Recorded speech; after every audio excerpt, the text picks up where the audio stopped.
making selection indices. I'll also talk a bit about mate optimization or optimal cross selection, and then go a little bit more into well, that's under diversity management. And then a little bit towards the end, I'll go into a bit more about pre-breeding and how to integrate material from a pre-breeding program into a breeding program. Couple of books on selection indices. So that Bernardo is good again. I showed you that on the first day. And there's also a book here by Jesus Ceron Rojas and Jose Crossa, which is about purely on selection indices. And Jose Crossa is going to be talking to you this afternoon about genomic selection at about 4 o'clock and for the next 2 days. And then we have the website, Excellence in Breeding, where we've got good examples of how to use selection indices and worked examples, and also some more explanation of the concepts behind that. Okay. So we come back to the slide that I presented on last Monday. And the question is, what's the best parent for recycling? And we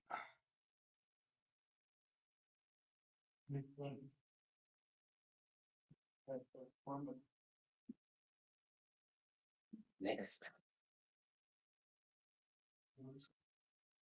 Es el apuntador.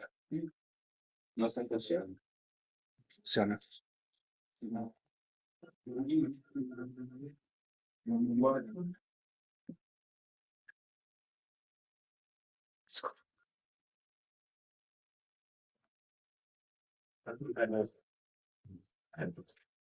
importa. Why there is no working on the screen? Yeah, touch. Touch. Oh, it's only touch. Okay. No importa. It was working yesterday. So what we're trying to do when we pick the best parent for recycling is maximize the number of positive alleles across all the target traits. So even if one trait is not great, if an individual is fantastic at that's fantastic score at 3 traits and maybe not so great at the other one, that still makes a good parent.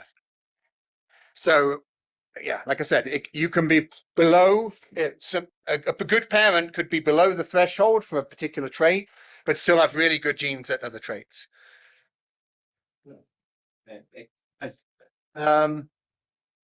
And so how do we select these parents? Well, this is what we use selection indices for. So this is just a quick recap of where we were on Monday. This is a threshold for a product, 10 lines, 4 traits. 3 lines past the threshold for a product.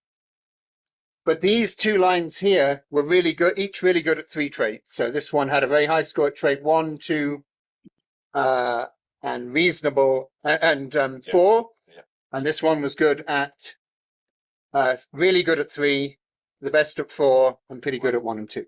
So what we want to do is have a method to give different weights to different traits depending on their value, and then multiply it by the. Podemos quitar estos mensajes de Teams. Yeah. Okay. So, key point: if you want to improve more than one trait, and we want to maybe have more improvement desired for some traits than others. So, what's the simplest way? Well, the traditional way is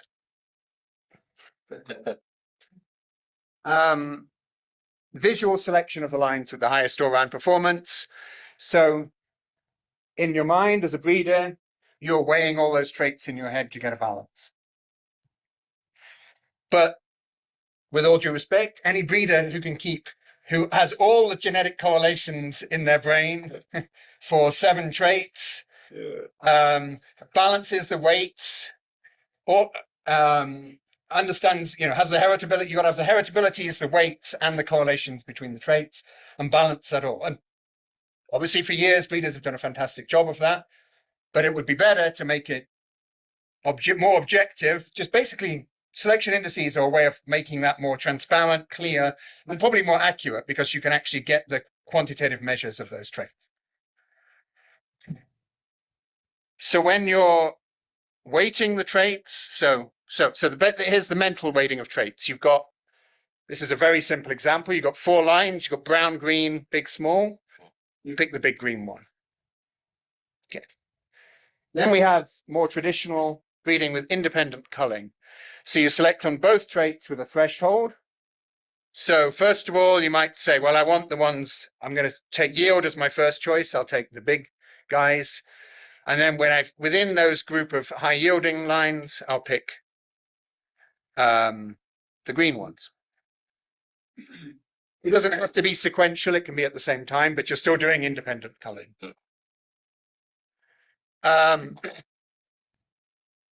So as I said, with multiple complex correlated traits, this is a really hard, complex decision. It's hard to visualize them all at the same time. And also there's a consistency issue. So if you want to do the same thing each year, you need the same breeder, you need the same person with all those concepts in their mind, and people leave, people retire. You need to make this repeatable and consistent. And another problem you can have if you're not doing this in a formalized way as a breeder is you're making this decision each year, and you might have, let's say you have 2 or even 3 negatively correlated traits. You might say, oh, this year, this one is, this one's gone too high against that one. I'll adjust. And then the next year you adjust back, and you kind of end up selecting in a circle rather than pushing the population for both traits that are negatively correlated. Does that make sense? Yeah. So these are the kind of things we want to avoid with a more structured mathematical approach. The problem with independent culling is, as we've already said, if one trait is below a threshold, it can be missed, even though the other traits that the individual is very good. And it's really quite hard to set, for negatively correlated traits, it can be hard to set the threshold. So if you have 2 very negatively correlated traits, and you say select the threshold at 10%, there might be no individuals that are above 10% for both traits. So it's quite difficult to set the thresholds. Okay. So here's independent culling with a correlation of 0.3 between 2 traits X and Y, and I think these are standard deviations, but it doesn't really matter. So independent culling, you're doing the cutoff for trait 1, cutoff for trait 2, you're taking the pink square. But these are 2 really good individuals for one trait here that are just below the threshold, and here all of the best 6 individuals for this trait are not represented in the pink. And these 2 are close to the border, and I think it is a clear case that these would be selected if you're you might select these even though they're slightly below the threshold here because they have a lot of good genes for that trait and they're not bad for the other trait. Okay.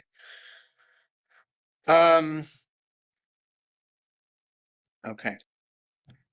So we're going to talk about index selection. The key point is it's systematic and repeatable. And you're going to select individuals on an index score of net merit across traits. So it's really just a weighted sum of their individual trait values. They have a trait value. So in the simplest case, you could just say each trait is equally useful. And we either have good or bad, because there's only 2 options here. So this one is 0 plus 0, which has a total of 0, 1. This is big but brown, so 1 plus 0, small plus green, 0 plus 1. Has a value of 2. This is the simplest example, obviously over simple. If we have index selection, instead of sampling the red box, we're now looking at the green box across the diagonal. And we're picking up these high value individuals for that one trait. This is only a 2 trait example, but imagine this in 4 or 5 dimensions. You can imagine that you would have some individuals that would be very good for 4 of those traits, but not 5. And you would definitely want to pick those up. So just a quick summary of why you would use a selection index. So we want to predict the net genetic merit of candidates for selection. We want to maximize the genetic gain per multi-trait selection response. And we want to provide an objective rule for breeders for evaluating and selecting several traits simultaneously. So we're going to adjust the index to maximize genetic gain across traits. And it provides an objective rule to do so. But this is for population improvement, selecting parents in your population improvement. You don't want to do it for product development because there the thresholds are important. So you want to do independent. Okay.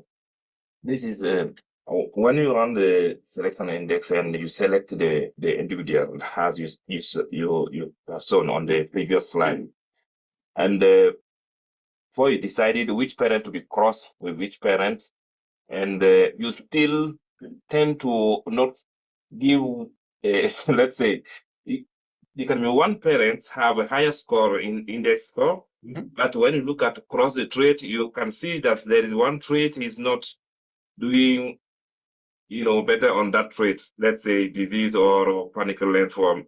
It is a little bit low, but you have the higher score. And when you are crossing with the others, you avoid to cross it with some other parents that have that level of or traits, because you think that the progeny will be at, if I'm targeting, let's say 45 centimeter panicle length, and this one has the highest in the index. Normally I should cross with all the others but I avoid to cross with if it have a 30 centimeter panicle and I have another parent somewhere 30 centimeter, I avoid to cross with that one because I'm seeing that 30 cross 30 may not go to 45. Yeah, you don't want I don't know if there is a consequence. You can. Okay. Yeah, so you can make the index and then make some crossing decisions to avoid that kind of thing at a later stage. But that is an issue. I mean, it's a theoretical issue as well, because in theory, the index on its own is set up for random crossing. I mean, that's the assumption is that you're going to cross things at random. But then you have to do another step, like the mate optimization step, which I'll come to after this. That's a good idea to avoid, like you say, producing things that are obviously really bad for one particular trait. So it's a bit of a fine line between theory and practice when you're using selection indices, because some of the assumptions you might need to slightly adjust around, because for the practical side of crossing, you don't want things that are really, really poor on one particular trait. But that's mostly at the moment. We're doing that later. There are ways. There are some theoretical ways that are now in the literature of combining the mate optimization with the selection index, but they have other caveats, and I'll come to that a bit later. But yes, that is an important point, that the assumption is random mating, and if you do that, you're going to get some individuals that are poor at some traits. Okay. So we have to weight the traits. So I didn't touch the screen. What's the merit of a trait? So is yield twice as important as quality? Is heat disease resistance more important than heat tolerance? That depends a lot on what you're doing, and you can use your target product profile as a guide. But there are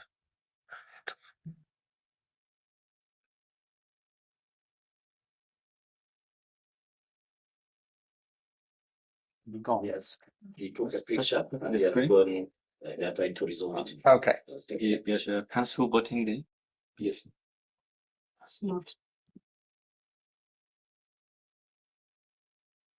Okay. Maybe on the computer. I have to do it on the computer. Yeah. But they're going to keep coming. These are CIMIT admin emails, so they're going to keep coming all day. Okay. What kind of weights can we have? Well, I'm going to talk about two main kinds of weights. So if you work for a commercial company, and if you have a very specific market, you can assign an economic value to a unit of change in a trade. So you can say 0.1 tons per hectare is worth $30. Or going from 30 to 20%, 30% susceptibility to 20% susceptibility on a disease is worth X dollars to a farmer because they spend less on spray. And that can be worked out in a system. If you're working in the Corn Belt in the US, you've got thousands of farmers and you've got very strong economic values you can apply to that.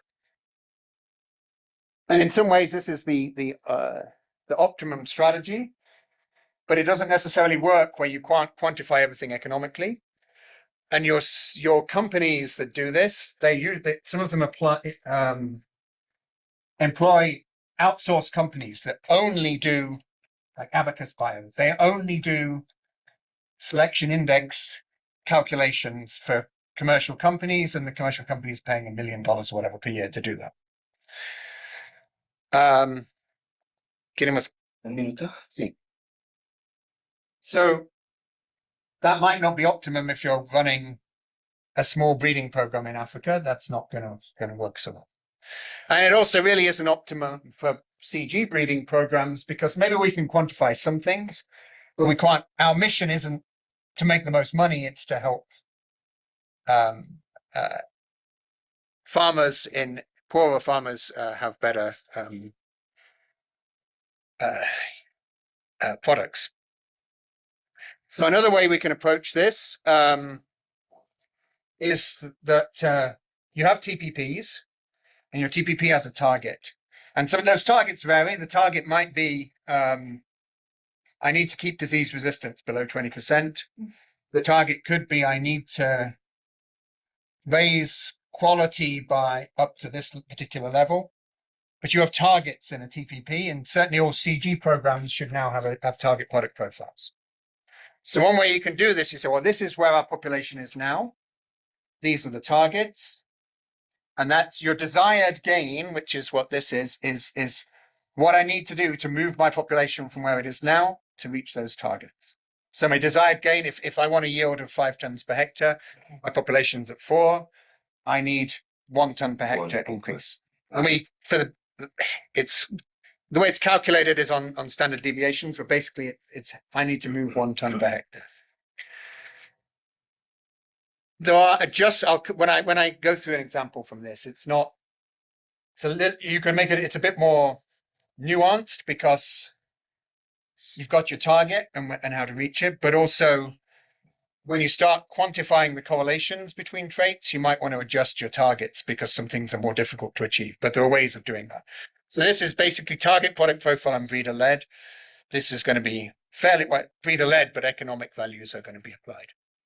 This is just a kind of minor thing, really. If you want to, you can actually calculate, you can look at your breeding program over the last 5 years, see what you selected with visual or truncation selection, and calculate the weights you would have done in the past, and that gives you an idea of what you've been doing. Okay. So most of these indices are linear phenotypic selection indices. So your genetic merit is a linear combination of the breeding value multiplied by a weight, just a simple linear model. So in this case, the simplest index is what we call the base index. So you just take the trait value and multiply by a weight, nothing else, very simplistic. This is obviously oversimplistic, but it's one way of doing it. So in this case, now we're going to say being large has a weight of 3. It's 3 times as important as being green. So if you're large, we'll give a weight of 3. So this, and again, it's a very simple trait. You're big or small, you're green or brown, so 0 or 1 are the trait values. But this time, size is weighted 3. So this is, it's got the big size, so it's 1 instead of 0. It's got a weight of 3, but it's brown, which means it's got a trait value of 0 on the brown, and the brown is weighted 1, so that's 3. And the best one is got 1 for both trait scores because it's green and big, but one of those trait values is weighted 3 and one is 1. So you've got, now we have 4, 3, 1, 0 as the weights.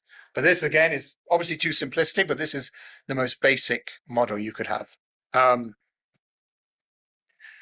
It's basically the additive genetic value multiplied by a weight that you decide on.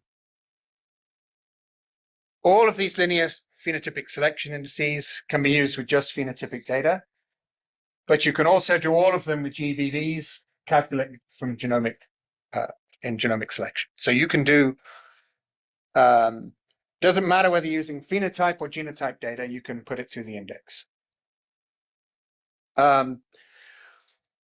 Another note is that we tend to, if we want to put the traits on different, so the traits are on different scales, we often standardize to a mean of naught and variable. So we just scale the traits. But I'll show you later, it doesn't really, the outcome more or less is the same, but sometimes it's easier to think about when you scale the trait. Okay. So we'll move on, going beyond the base. So the base index obviously has a problem. We're just multiplying a weight by a trait score, but those traits are estimated with different precision, so they have different heritabilities. So if you want to make progress on a trait, you give, if one trait is highly heritable and one is not very heritable, and you set the same weight, well, you're obviously going to make much better progress on the one that's highly heritable than you are on the one that's not very heritable, because you don't have very precise phenotypes. And the other obvious challenge is that traits are correlated, as we've been saying. So the base index doesn't take account of correlation, doesn't take account of heritability. So all the remaining indices we're going to talk about are going to incorporate the heritability of a trait, which means how successful you can be selecting on it, or how fast you can make progress, and deal with correlations between traits.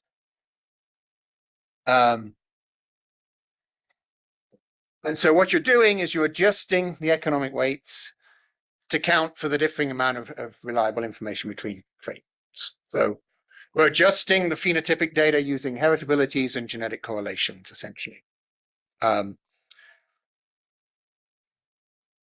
We need to do this because that enables us to drive the selection in the right direction, but it has a secondary benefit. And I think if we covered, I missed part of Wiwi's talk. Wiwi covered genetic correlations on Friday, was that right? Yes. Okay, I'll just briefly go over it then. Oh, wait a second, where did it go?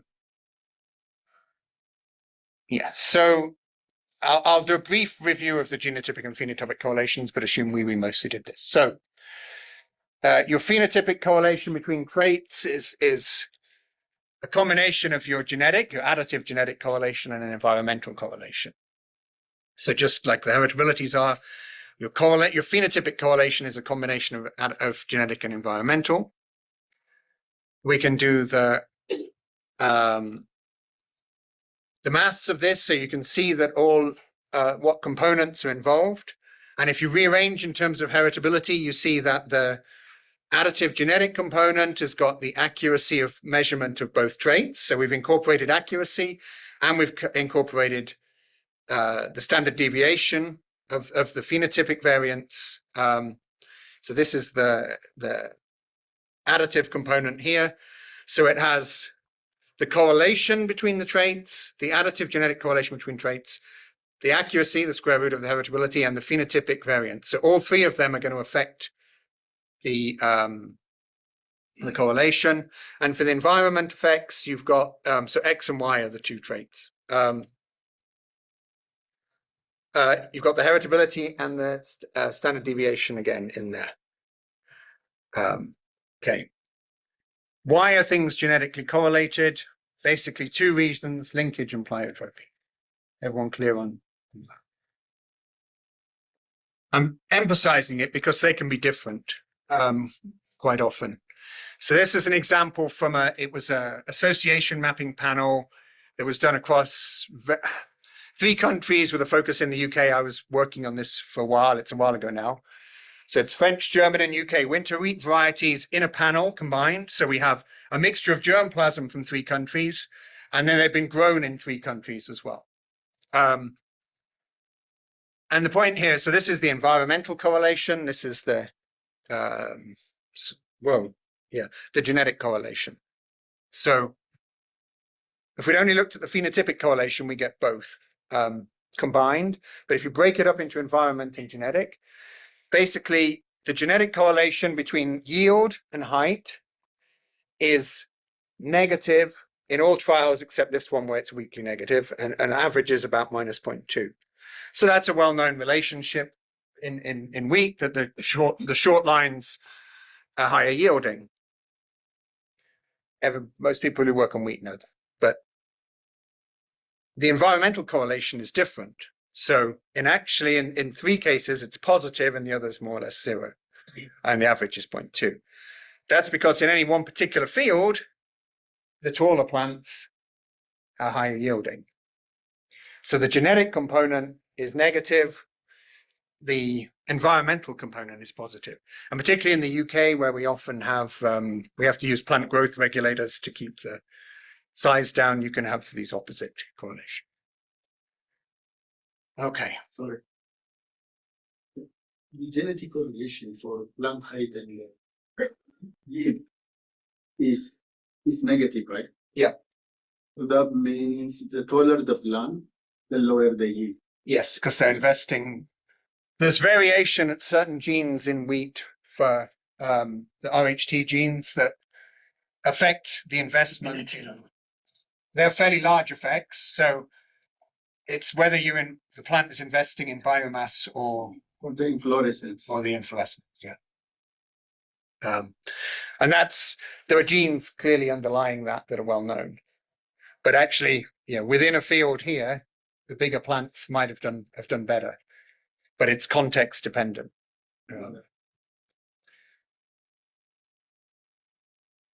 Okay. Okay. So the Smith-Hazel index, which is economic weights. We want to capture the genotypic variances and covariances, which the correlations are derived from that. We want to capture the phenotypic variances and covariances, and we want to include the weights. So the weights derived from the Smith-Hazel. This is the weight you apply to the trait value in the linear equation. So the linear equation back here in the base index. So this is value of the trait times the weight.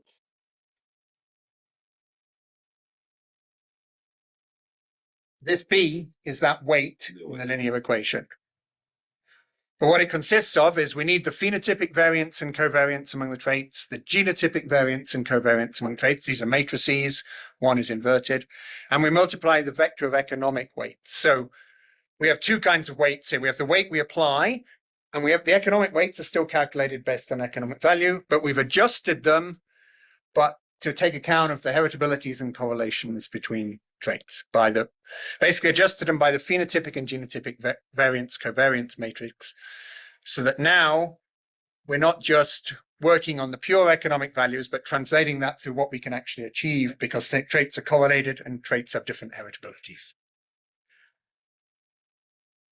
Theoretically, if you have economic weights and you accurately estimate these 2 values, this is the theoretically best index. It's hard to beat this. Okay. So here's a very simplistic example again. So over here I've put I can't use that. Over here again is a summary of what the parameters mean, and we're going to do a calculation. And this is from the Bernardo book example. So we have trait 1 has a phenotypic variance of 287.5, trait 2, 935, and their covariance is 477. So we get that from the data. You've got your trial, you can calculate those things very straightforwardly. So there's your matrix, variance on the diagonal the covariance here. There's only 2 traits, so this is obviously very straightforward. Then we have the additive genetic variance from trait 1, 128, 254 for trait 2. And they have a genetic covariance of 160.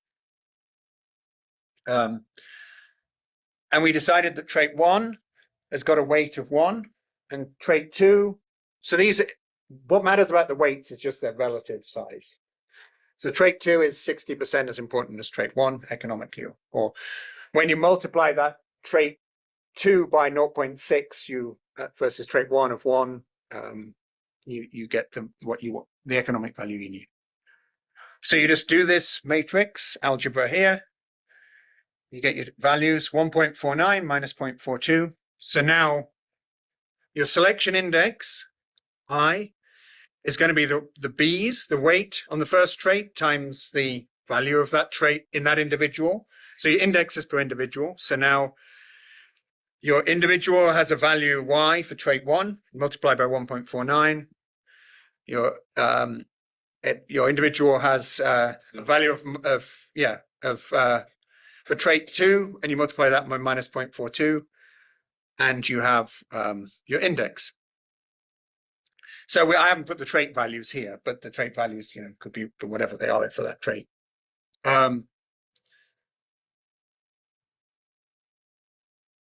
This is a fairly straightforward example. Just note that the heritability, you can calculate the heritability from this as well, the VA over VP. See, trait 1 is more highly heritable.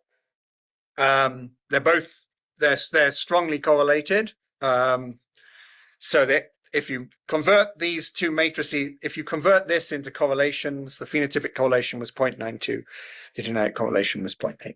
So these were two reasonable, one with reasonable heritability, one with slightly low. We weighted, you can the other one lower, and you can see that the correlations are high. This is the basis of the Smith-Hale. So the maths of this are not that complicated, but there's a caveat.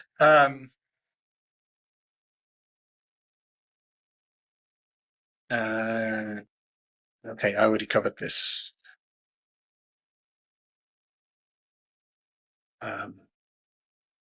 Okay, sorry, the caveat's coming in a minute. So when I was talking about borrowing information from higher heritability correlated traits, I got my slides a bit out of order, sorry. You're adjusting, but you're also getting a benefit from the other traits. So in this case, our traits were correlated very highly.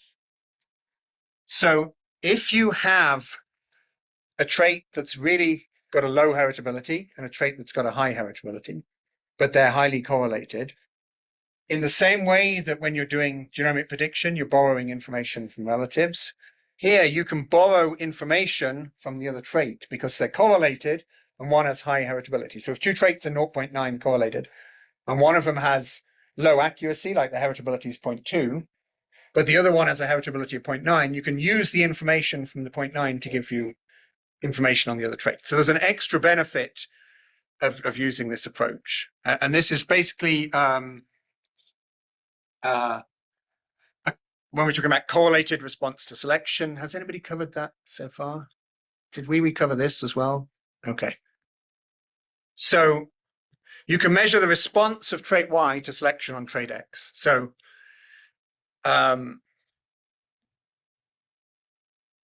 if this is your response to selection of trait Y,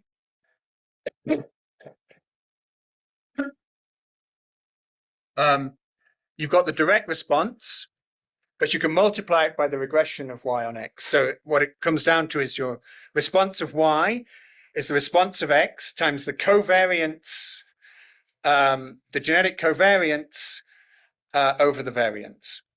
And in the breeder's equation, this would then come down to the response on trait, correlated response of trait Y is the intensity of selection times the accuracy times the correlation, the genetic correlation times the standard deviation, genetic standard deviation. So basically you've got an extra term, the correlation of the correlated response of trait Y is now got the accuracy of trait X in there multiplied by the correlation between the two traits. So when you're doing genomic selection, the X are the markers. When you're using the selection index, the X is the other phenotype, and could be the markers as well. So there is actually, when you're making a selection index, you're actually getting slightly better accuracy for low heritability traits if they are highly correlated with other traits. So that's another benefit of using an index. Does that make sense? And then we can use the breeder's equation with this variant using the correlations. We can actually make a slightly more complex breeder's equation and incorporate this. Does that make sense, or have I not explained that very clearly? That you have selection indices are ways of objectively deciding on the best parents, but you also get this extra benefit by borrowing information. Anybody got any? Any experience from CIMIC programs applying index in selection programs? Applying indices. Juan is the one who's done most of the application. Yeah, we have been applying solution both using the index, also maybe other index that use sim that done for which we don't need weight, and also the desired genetic gain. There's three. Depend on the program and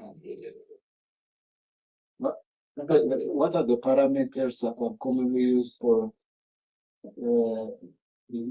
deciding, determining the selection indices? for the side Parameters. as a parameter. Basically, you need the genetic correlation, phenotypic correlation, the heritability, and the standard deviation. Those are the parameters that we need. We want to include a weight, of course, weight to be as we say, economic way or a desired gain. Or, Yeah. like that. I'm going to come to desired gains in a minute. You will go. Yeah. To respond, basically we start using the desired gains or using our TPP. Yeah. Yeah, I think that's what a lot of that's what's being recommended in the CG at the moment, is to use desired gains, which I'll come to next. And so yeah, Yes, go ahead. No, follow up, yes. Yeah, I was asking like between desire and the big cell. We have big cell. Big cell. So which one do you recommend?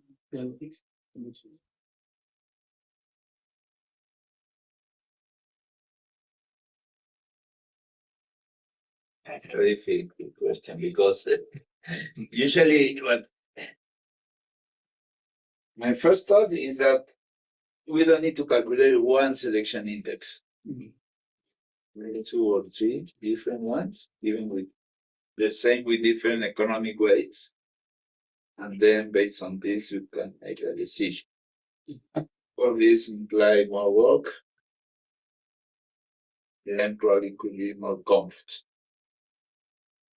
If you want to use only one index,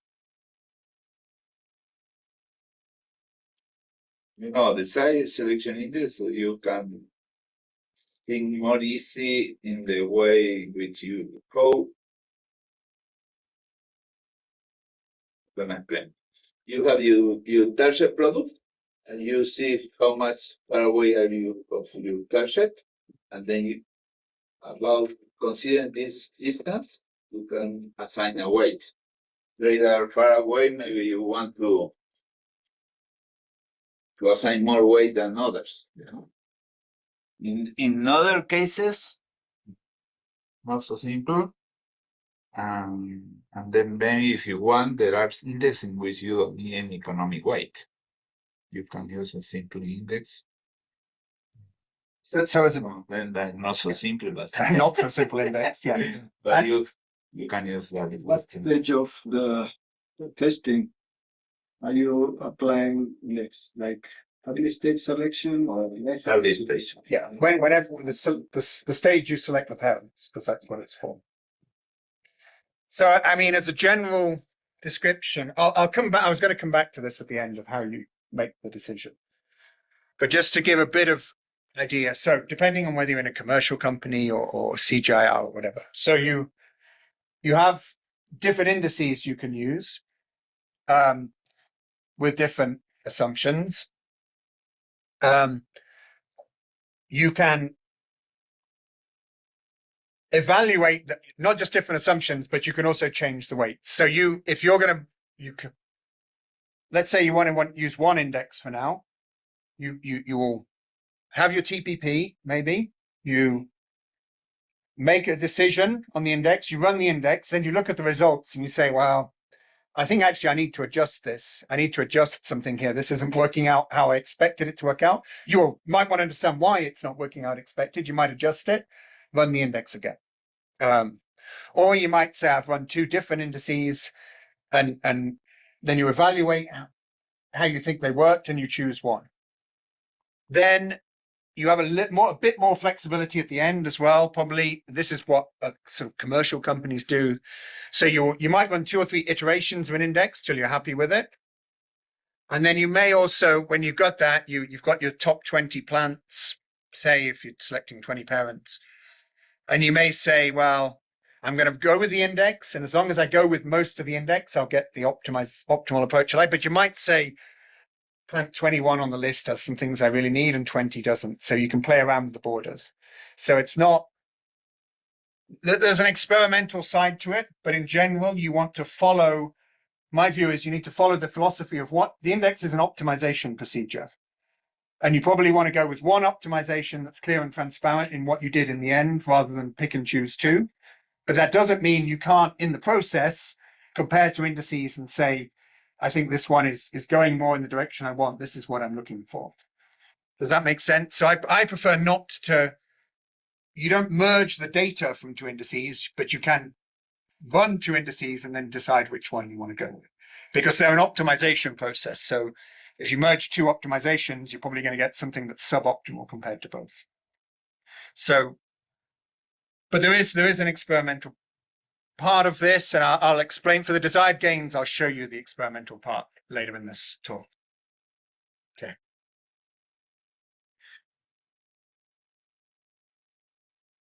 There are extensions to this, to the Smith-Hazel straightforward Smith-Hazel index. Some traits you want to keep fixed. You don't want a direction. You want them to not move. If you've got a population that's got a plant height of where you want it, not too high, not too low, maturity date, right? You actually want to fix those traits so that they don't change. So that's an extra adaptation to the linear selection index. And you can also specify constraints as well. So it can't go higher than this and so forth. So it's not just, going from A to B, but you can say, don't go anywhere or don't go beyond a certain point. And these are just extensions of the basic Smith-Hazel. And they're all in the book by Jesus and Jose Crosa. Okay. There's 2 problems with the Smith-Hazel index. How do you objectively determine the weights if you're not running a commercial breeding program with easy to calculate estimates, which includes most of us here? I think all of us here, I guess. And there's a problem when it's dependent on these estimates being accurate. And often in your breeding program, they aren't. And that can cause the index to vary quite a lot and maybe not give you the most accurate estimation, accurate indices, because you have inaccurate estimates of the covariances. So you will have inaccurate estimates of the covariances potentially the ideal selection index, you have got your variance matrix from a single, all of your traits are measured in the same experiment. But sometimes you don't measure disease. If you're in a heavy disease area, you're not going to measure disease in the same experiment as yield, because you don't capture the yield potential that way. And then you're merging data sets and trying to make assumptions across about the variances, covariances across trials, and then you're getting into inaccurate estimation. So that is a challenge, quite a big challenge for the Smith-Hazel, is getting those accurate estimates.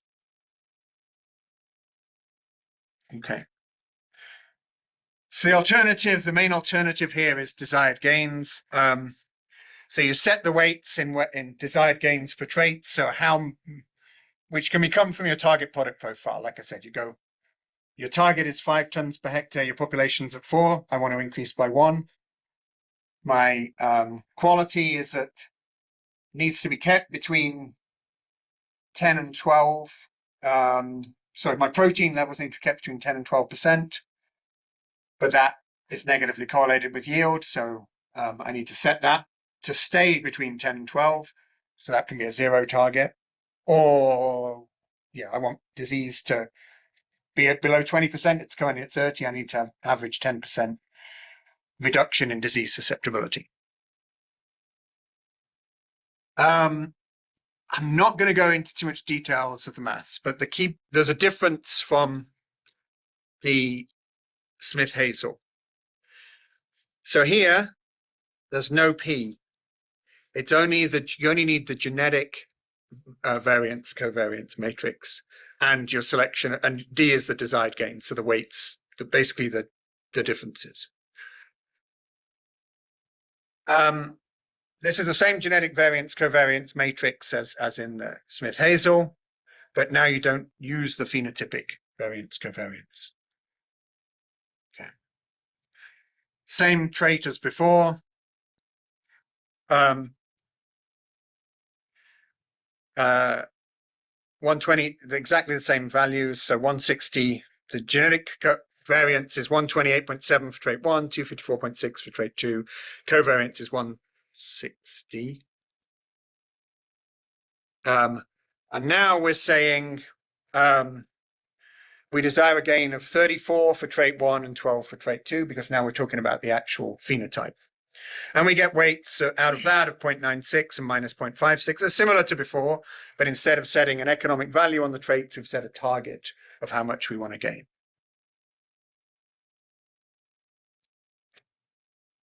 Okay. I'm going to work through a slightly more complex example using scaled and non-scaled data. Now we've got 4 traits. These are the trait means, genetic variance, genetic standard deviation, so the square root of that. These are the genetic correlations here and heritability. So we're setting them. So I'm going to produce the whole thing to make this work. Okay. So here we have the genetic variance covariance matrix, the gains we require, and that the outcomes of the weights. So what you'll see here is some negative correlations. This is the non-scaled traits, and here's if we scale them on a 0 to 1 scale. So now, the genetic variance is always 1, and we've got the scaled correlations, which are all quite small. And now,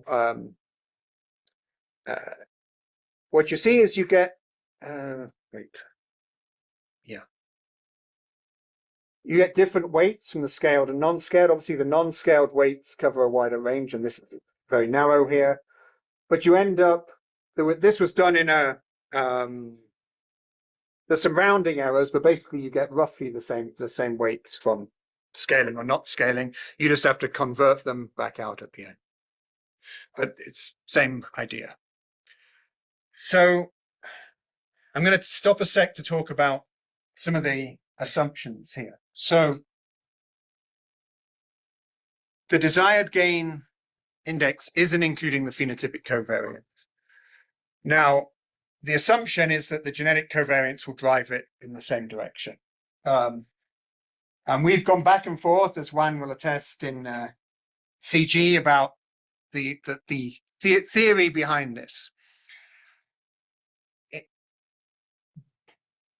There is potentially a problem if there's some big discrepancy in the genetic and phenotypic correlations for the desired gain not to be as theoretically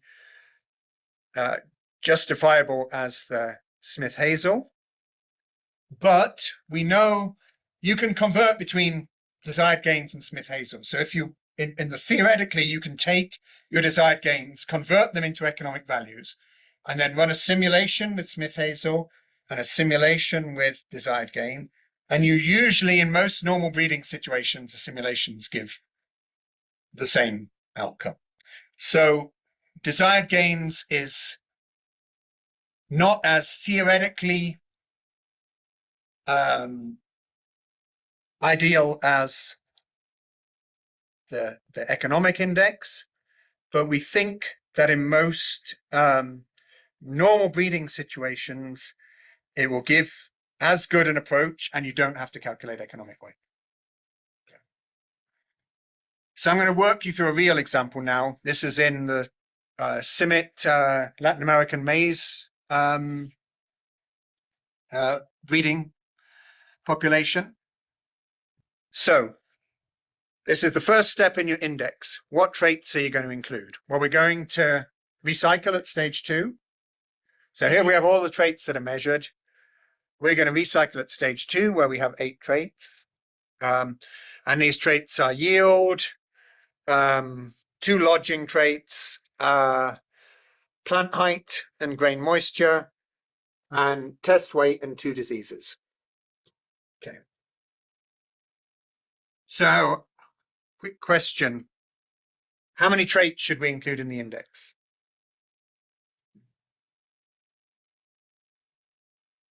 Not too much traits. What we it's important is to include the essential traits in your TPP. The essential traits should not exceed 3 to 4 is too much. 3 to 4. Yeah, 3 to 4 is a good number. Anything beyond 10 is you're not going to make any progress on any of the traits, because there's 2 things going on.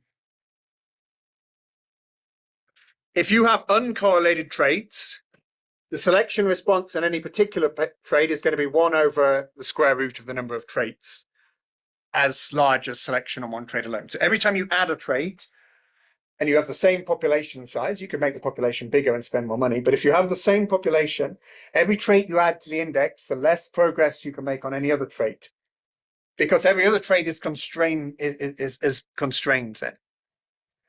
If you have negative correlations, that situation's even worse. Yeah. If you have positive correlations, maybe you can go to a higher number of traits. So the example I'm going to give you, we use 7, but they're mostly have good correlations. Sorry. I am thinking maybe this should depend on the stage of the trials. Like for product development at the last stage, you can use like fewer indexes. So at the product, so the selection index examples here are focused on the recycling. On a recycling, Yeah. right? Yeah. In that case, I think You can use, there are things that are indices that people use in product development, but this is purely every about stage of parental selection. Yeah. So yeah, it's difficult with the terminology sometimes. When I'm talking about selection indices here, I'm talking only population improvement.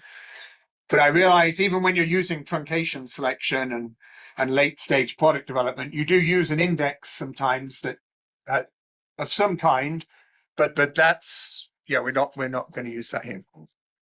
So yeah, you need to really focus on so lots of the CGIR TPPs have like 10 essential and 5 good to have and so on. The form of the trait type is qualitative or quantitative. So in this case, with selection indices, we're talking about quantitative traits. So combining quantitative traits with qualitative or marker-assisted selection traits, that's another question. But it's exactly relevant here in terms of number of traits, because even when you're doing marker-assisted selection, you're doing the same thing. You're reducing, if you add, that's another trait, and you reduce the diversity available. If you select only individuals with marker 1, you've removed some of the diversity at other correlated or uncorrelated traits. Yeah. Oh, sorry. Okay. My question is, sometimes we are facing some challenge with data analysis. if our target trait is yield, and we need to have all the data to analyze before planting. Sometimes we are facing with a time to be late for planting on off season and harvest before the starting rainy season. So my question is, how can we use the correlation to test it, or you were just saying that the trait height is related with rain, with yes, with yield. How can we use those correlation instead of waiting that to have all the data? How can we use the correlation to predict the best line to be able to plant in? So there's a couple. So firstly, you make sure your quantitative geneticist stays awake for 48 hours doing the analysis. The other way is what you can do if you're waiting for late data for traits that come in late, like quality, for example. You can do a preliminary. So you can do a preliminary index on the other traits. Make more crosses than you think you need, and then adjust with the extra trait. You need to think about the missing trait that you still haven't got data on. You need to make sure you don't miss any high values for that. But what you can do is maybe do a quick first draft index to decide on what you're going to plant for crossing, and then refine it when you get more information. That's what I would suggest. These things aren't too slow to turn around. The key point about the index calculation is you know what the traits are. You know, you've looked at your TPP, you know what the traits are beforehand. You're ready to go. So you can do all the preparation and maybe look at previous data and get an idea, so that when you actually come to make the decision, you can make the decision quickly. The analysis doesn't take very long to run, though. This is like a few minutes. But there are ways around. If you're missing a trait, you can maybe make an index and then adjust that index later. If we are applying it for parental selection, I mean, this is the most decision that the breeder is making. You know, if it's failing parental selection, everything else will fail. So if we are able to apply it for parental selection, I don't see any challenge of applying it to advance your materials to the next stage of evaluation. Is there any reason that you may not use it for advancing? I mean, the main reason to not use it for advancing is the difference between when you select parents for advancement. So here, our good parent could be good at 3 traits, but below the threshold for advancement in the 4th trait. So if it has one bad trait, if your quality is below a certain level, you just can't advance, or your disease is above a level, then it can't go in the product advancement, but it could still be used for as a parent. That's the reason, is because of that difference at the start between what you're trying to do. So if you have a trait that's below a threshold, it still can be a good parent, but it can't be useful as a product. But they're going to overlap a lot. But you should use. I'll show you an example in a second of a thing you wouldn't want to advance, and I'll have a better idea in this example here. You need to keep the traits under control, and that includes, to some extent, marker-assisted selection or qualitative traits. You can't select on everything at once. You have to prioritize. Now, you might prioritize 1 year, and then you look at the results the next year and actually, I need to change my priorities a bit. Maybe trait 6, which I didn't put in the index, is slipping. I'm doing well on trait 5. You have to adjust on a yearly basis. So it doesn't mean 5 traits forever. It means 5 traits in 1 year, and maybe you adjust. But you've got to keep the number down, otherwise you won't make any progress. Okay. So first step, we identified the traits. Next step, obtain the adjusted means for the traits in your trial. You can see we're missing one trait here, the root lodging. Then obtain the quantitative genetic parameters. In this case, I've shown you the correlation matrix, not the variance covariance, just to give you an idea. You derive the correlation matrix from the variance covariance. Just to give you an idea, there are some negative correlations in here. And most of those negative correlations are between disease and yield. And most of these traits are highly heritable, but we had some poor data on PRL. The heritability is low, it's missing in some trials, so this was then eliminated and we got down to 7 traits. Okay. Then the first thing we can do is, so what's our target for improvement? And we've scaled the traits here, so this is actually kind of on a scale of standard deviations now, not numbers, just the way we did this analysis. So initially, we've got a TPP we want to aim for. We could say, well, we want 0.5 standard deviations gain in yield. We want stem lodging to go down. Moisture and plant height, we want to keep them the same. But we don't want to select on another trait that drives those in a direction we don't want. Keep those the same. Decrease lodging, decrease these 2 diseases. We still would like some increase in test weight, and we certainly want an increase in yield. Yeah. So that's one way we could do it, and then we just press go and we get the results. One caveat on that. We press go and get the results, but we have to, when you're running the index, you're giving it, there's one other thing we need. You need to have to give the index a selection intensity. So you need to know how many lines you want to select as parents. So I'm telling that because we'll go through a worked example in bioflow this afternoon, and that's the other. You need the phenotypic and genetic covariance matrices, heritability, and you need the selection intensity. And the output. Sorry. You said you need to state how many lines you want to select. Yeah, the selection intensity. I thought maybe when you get to the index is the one will tell you for which lines are those. That is my expectation. It will tell you the line, but what it's going to, the balance is going to depend on what the selection means. I'll show you in another slide what the differences are. What you have to do that. So in this case, we selected 20 parents, and you basically get, this is the top of the table, you get a ranking. This is a check, the DK 2061. So you get, this is the merit, is the selection index for that particular individual. So you can see these top 2 are quite a lot higher than the rest. There's quite a steep drop off. And these are this is just showing again the values of the traits that you had for those individuals. And this is, the rank goes down beyond the top of it. Okay, Sorry. how can you determine that value? I'm a little bit. The merit, the merit is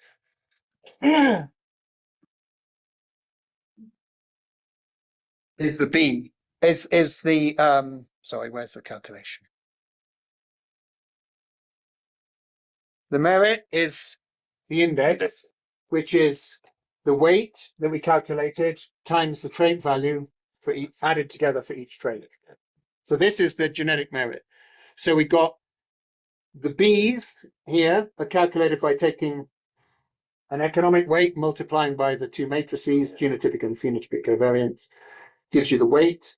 Then you multiply the weight by the trait value for each trait in that individual, and that's the combined score. That's why it's a linear index. It's just weight times value, weight times value, weight times value added together. Yeah. So the genetic merit is this I, the index score for that individual. Yeah. Still, on the question Happy was asking, if you didn't give the selection intensity, is it possible to calculate for all the parents and then rank them 1 to then to the end? And I need the 10. If I'm using 10 parents, I will select based on the rank 10 or 20 parents. So every time when you set the selection intensity, it's still going to give you the whole ranking. The whole, okay. But it depends, but it will change the ranking with the selection intensity. Okay. So this was this simple example. This example was we had a target product profile. We tried to move towards it. We can adjust that. So you may run your target product profile. My breeder's instinct tells me that doesn't look right.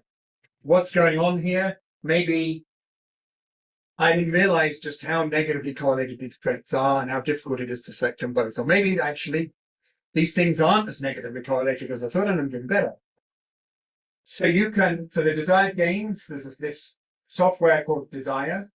And what you do is, here's your correlations, the same matrix I just showed you, with the heritabilities.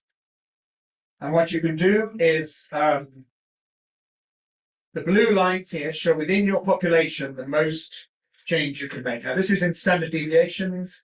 You can flip this and put it as an economic value or something else here. But this is standard deviation. That's the range of yield you can achieve by different within the population. That's the range you can have for stem lodging, moisture, plant height, and the diseases.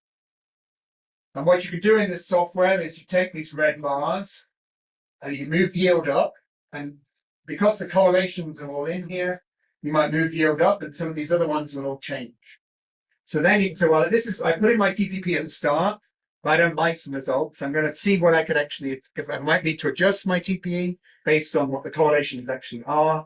And you can move these up and down until you get a satisfactory answer. That's what's happened here.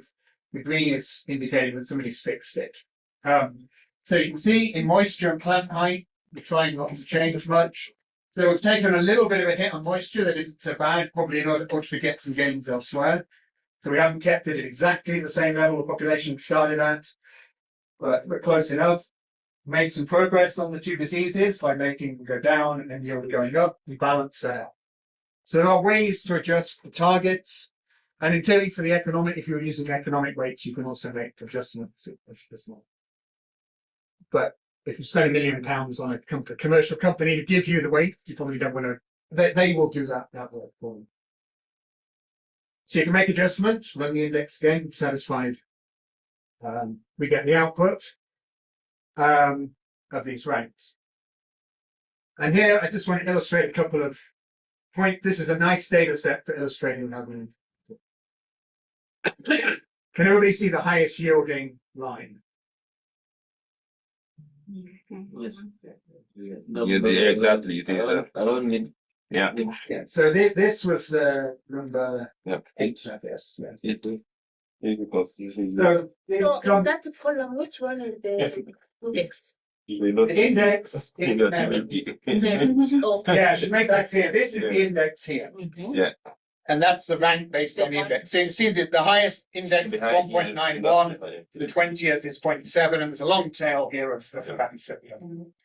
So these top ones are pretty much higher than the one. But you see the one with the best yield is actually quite it's a lot worse than the top line. And that's because it's got one of the worst disease species. Yeah. And so maybe The formula you showed earlier for calculating the index was considering just 2 traits, but now I'm seeing multiple traits. Is it that it's a different formula? it's the same formula, just with more. So it's a linear model. So it's just trait value times weight plus trait value times weight plus trait value weight. So you just add more. So in this case, there would be 7 value weight, value weight, value weight, value weight. So the merit is calculated by the software. Yes.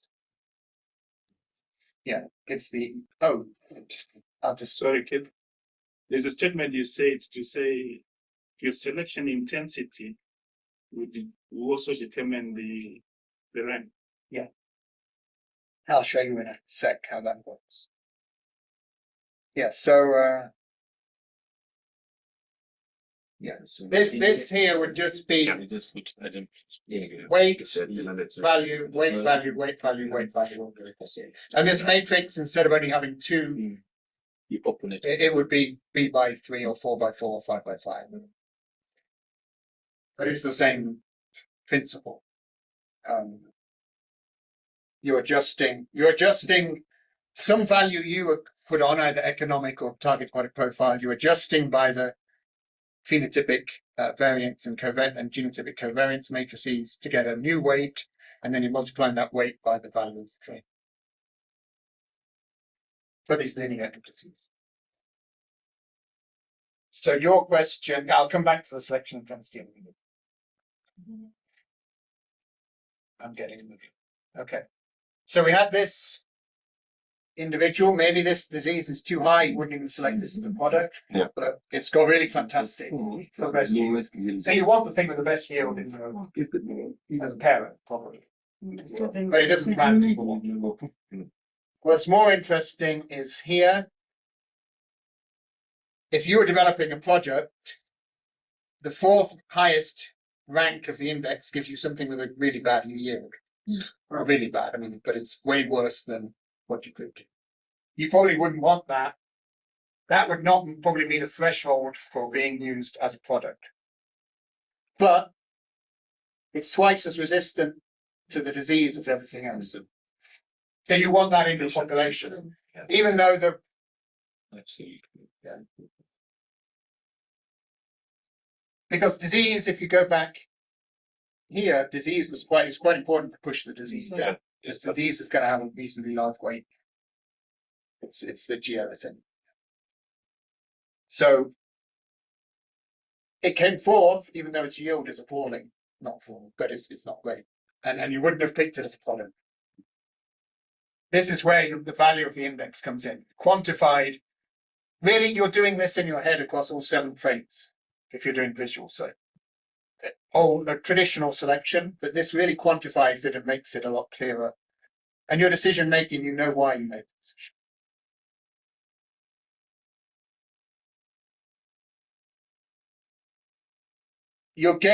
Your predicted gain differs if you use different selection intensities. So, and we're trying to increase gain. So if we have, this is an example of doing it, if you have 10, 20, 30, 40, 50, 60, 70, 80 percent, I mean, nobody's going to select 80%, but this is what you wanted, the blue, and this is what you actually achieved when you took the top 10%, 20%, 30, 40. So you can see you actually, when you took 10%, you actually did a bit better on this trait, but slightly, well, you did better on most of the traits. And as you go down here, you can see if you selected at 40%, say, you're not doing as well as you select the best 20, and you're not balancing it the same way. So the balance here is a bit different than here, depending on your selection intensity. And that depends on what you have, what lines are available. So it's good to set this beforehand because the gain for different traits differs different intensities. I already kind of covered this by saying, but again, they make slightly different assumptions. The desired gain and Hazel. The key point is that the key is not here. In simulations, you can convert the DGI targets into economic weights, run Smith-Hazel, run DGI over 4 or 5 generations, and you more or less get the same results in simulations. And DGI is more relevant to good reading, to public good reading. Doesn't mean to say there might not be a case where DGI doesn't give you the same result as Smith-Hazel, but under most conditions and simulated it does. I'm making the status of a lot of theoretical discussion about the different indices, which we've had within CGI and people have had, but it's not. It's probably the best for a public reading. Quick note on the retrospective indices. So now if we only take the phenotypic, if we take the historical data and the selection differentials you used, and we get the phenotypic covariance matrix, we can see what index you effectively used as a breeder in past generation. That information might be useful to understand what you've done and how you might want to move forward. So Juan earlier mentioned other methods, but in this indices. Another thing you can do is so that there's this range of things called eigen selection. So what you're doing here, you have your phenotypic variance covariance matrix, and you essentially you take the first eigenvector of that, like you're almost doing a PCA to find the most direct route. If you take the first eigenvector, you hope to pick up the most a large chunk of the variance there and move the population in that direction. So the elements determine the portion of the trait that contributes to the index. So you could use the first 5 eigenvectors, first 10, depending on how many traits you have, what you're trying to do, what it looks like in terms of how much variance they explain. And the advantage here is you don't need to provide economic weights or targets. The problem is that's also the disadvantage because you don't have a target. So what it will do is it will take you in the easiest route first, basically. So Juan and I guess, disagree a bit on this, but to my mind, the flaw in this is that the easiest route might be something you don't want to do. So if you've got a trait that's got lots of variation and reasonably high heritable, it's going to be the easiest one to change. So this method will pick up probably on that. But if you have a trait that's got lots of variation, it's a trait you haven't been previously selecting on very hard in the population. So maybe it's probably not the most important. So my view is it's not, because it lacks a target, you don't really necessarily know what direction it's going to take you. Other than it might, in the first time you use it, it will make the most gain across the most traits, but not necessarily in the portion you want to make the gain. It might make the most gain across the most traits, but it might focus on an easy trait, which isn't the most important trait. Does that make sense? Kind of? No, I don't. Yes, yeah. Okay. And there's a whole suite of models based around this kind of idea. They have, to my mind, they have some mathematical nice qualities, but if you're aiming at a target, there isn't a target set here. It's finding the quickest way to move across that suite of traits that you can in one generation, but that might not be moving the traits equally towards the target. But they are available. And this is a different philosophy of selection index.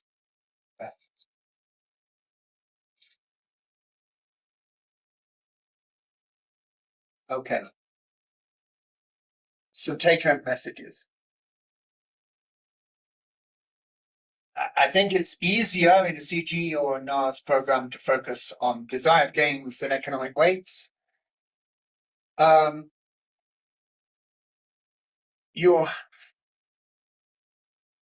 What's possible depends on the variance and the correlations in the population.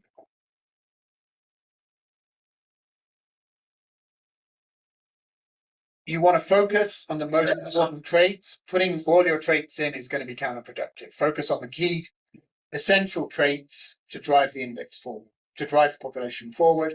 If you try to do too many traits, you'll do very poorly in all of them compared to if you try to do a limited number.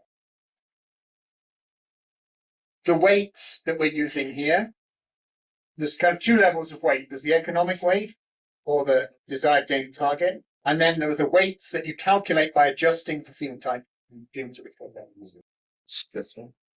These 1.49 minus 0.42. They're the ones adjusted by all the variance and covariance. These don't mean anything. They're just numbers in an equation. The economic values and weights back here mean something. The desired gain targets mean something, but there's no interpretation of those weights. They don't mean anything in terms of, because they've been adjusted for all the complexity of your population. They don't interpret those as meaning anything.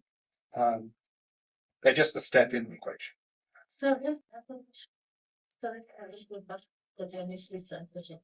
The usage of economic weight is just calculating desired gain index, or is it like another usage? So the desired gain is an alternative to economic weight. So the economic weight assigns a very clear economic value to a change in the trade. So, like $30 is the value of an increase of 0.1 tons per hectare. But you need that for every trade you use, and you need some context to calculate that. So if you're in the North American Corn Belt, you have thousands of farmers, and there's a market, it's very clear and precise, and you can really get that information. If you don't have that information, you need another way to set the target. And the desired gains is an alternative, which says we want to go from, let's say they have some similarity. You could say, let's say you have an economic calculation that 1 ton, 0.1 tons per hectare of yield is worth the same as 10% diseases.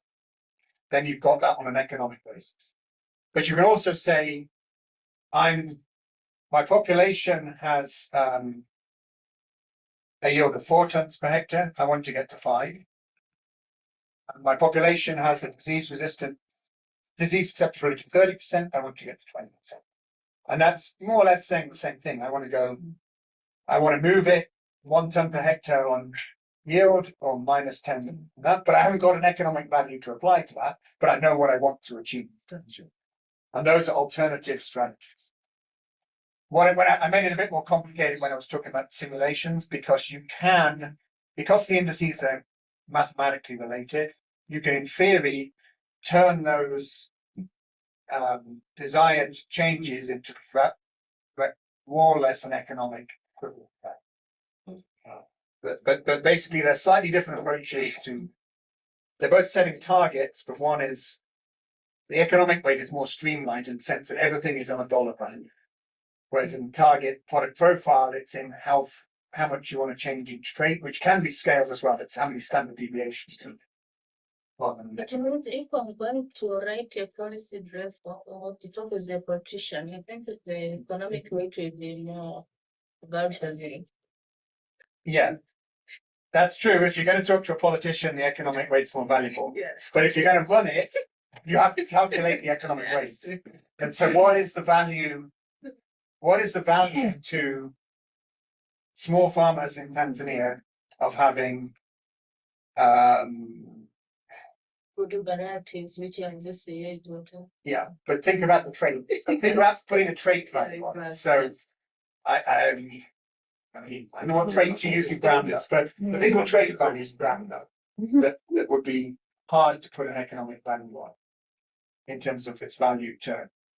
Rosette resistance to that? Yeah, so you've got the rosette. Yeah. But what's the economic value of that to a small farmer in Tanzania? And then do that for the other 6 traits. And then it gets kind of tricky. But you're right, politicians want to have.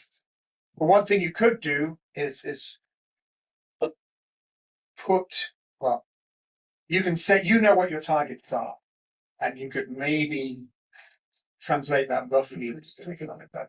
So for the actual mathematics of this, I think you're struggling to put an economic value on lots of the traits that we use, because we don't always have economic targets, and our farmer is not. The farmers you're serving are wider than, for example, in the US Corn Belt. Most farmers have quite a lot of similarity. They're large farmers, they've got certain hectares, they're doing the same management. Whereas you're serving people who are doing a huge range of management, have different access to resources, different access to fertilizer or to pesticides. And so when you start thinking through all that, have they got what the average farmer is? Do they have access to fertilizer? Do they have access to pesticides? How is that, can they improve the soil? And then it's quite hard to actually calculate an economic value because your target is quite complicated. That's Okay. The question is that you give one explanation based on the index. Sometimes can become negative or positive. You say that there is no issue of interpretation. We don't need to focus on that one. Yeah, on the weight that's back here. Okay, in the weight, yeah. Okay, that's fine. First. I can't say, no, yeah. These numbers, the 1.49 and minus 0.42 don't. Yeah, yeah. But these numbers here, the 1 and the 0.6 mean something. Okay. Those are the economic weights you're adjusting Yeah. by the variance covariance Yeah. matrix. So there's a tendency, I'm just trying, it's Yeah. to make sure something doesn't happen. You can, these are an interpretation. This means 1 unit of whatever trait 1 was is worth well, let's put it the other way. 1 unit of whatever trait 2 is worth 60% of 1 unit of change in trait 1. Okay. That's a direct interpretation of an economic weight. Okay. Once you've taken account of all the correlations, eligibility, covariance, etc., you get a number. Yeah. That number doesn't mean any, that number goes in the equation, but it doesn't have any conceptual meaning. So this means something. The target product profile, which you put here, which was we did in the other one. Yeah. Desired gain. We said 34 and 12 are our targets. That means something. But these things down here, the B's don't mean anything. But just because at the end they made it can be sometimes negative. The numeric can be negative. Yeah. Okay. That the other thing is that's like a comment. Sometimes when we have our TPP, target product profile, we also have a benchmark variety that we want to replace and other. Sometimes some of the traits, we said, okay, 10% increase on the existing, 20% increase on the existing, and it is used in the same trial with the variety we want to select parent from. Then we use the actual data coming from that benchmark variety or variety to replace or something like that, and you would have. This would be based on 10% more than that. 10%. Okay, it's producing. Okay, but then you have to change it each year because. Okay, yeah. You have to update. And at some point, you need to change. Of course, because it will change. But you need to think about it because each year your yield should be going up. So you will certainly in this case you might if you've got a 5% type of thing, the target is going to change. So that does affect. For that one, in the model, we need to use absolute value, not more than 10%, or is it possible to consider use the absolute value? Yes. Then okay, if the other one is more than 10%, okay, you would use the absolute. The absolute value too. We'll run through an example this afternoon. What numbers you put in? Okay.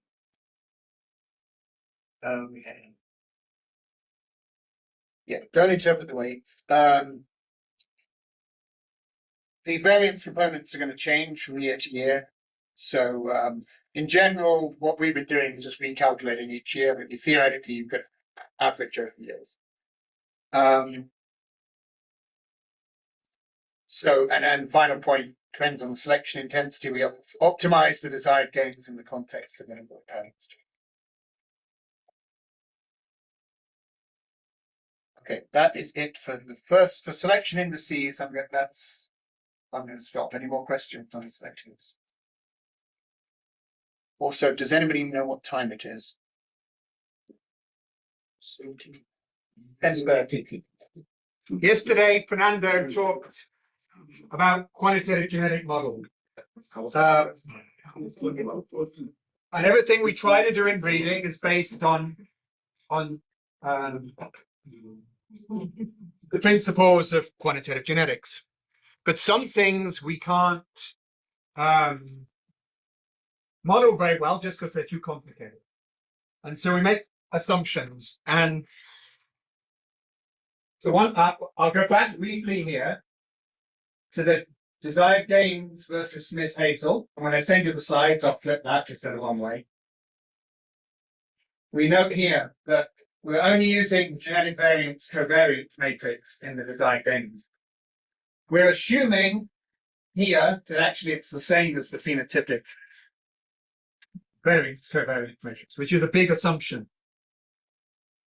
Like I said, we did some simulations have been done to show that they more or less align, but we can't guarantee that in every case.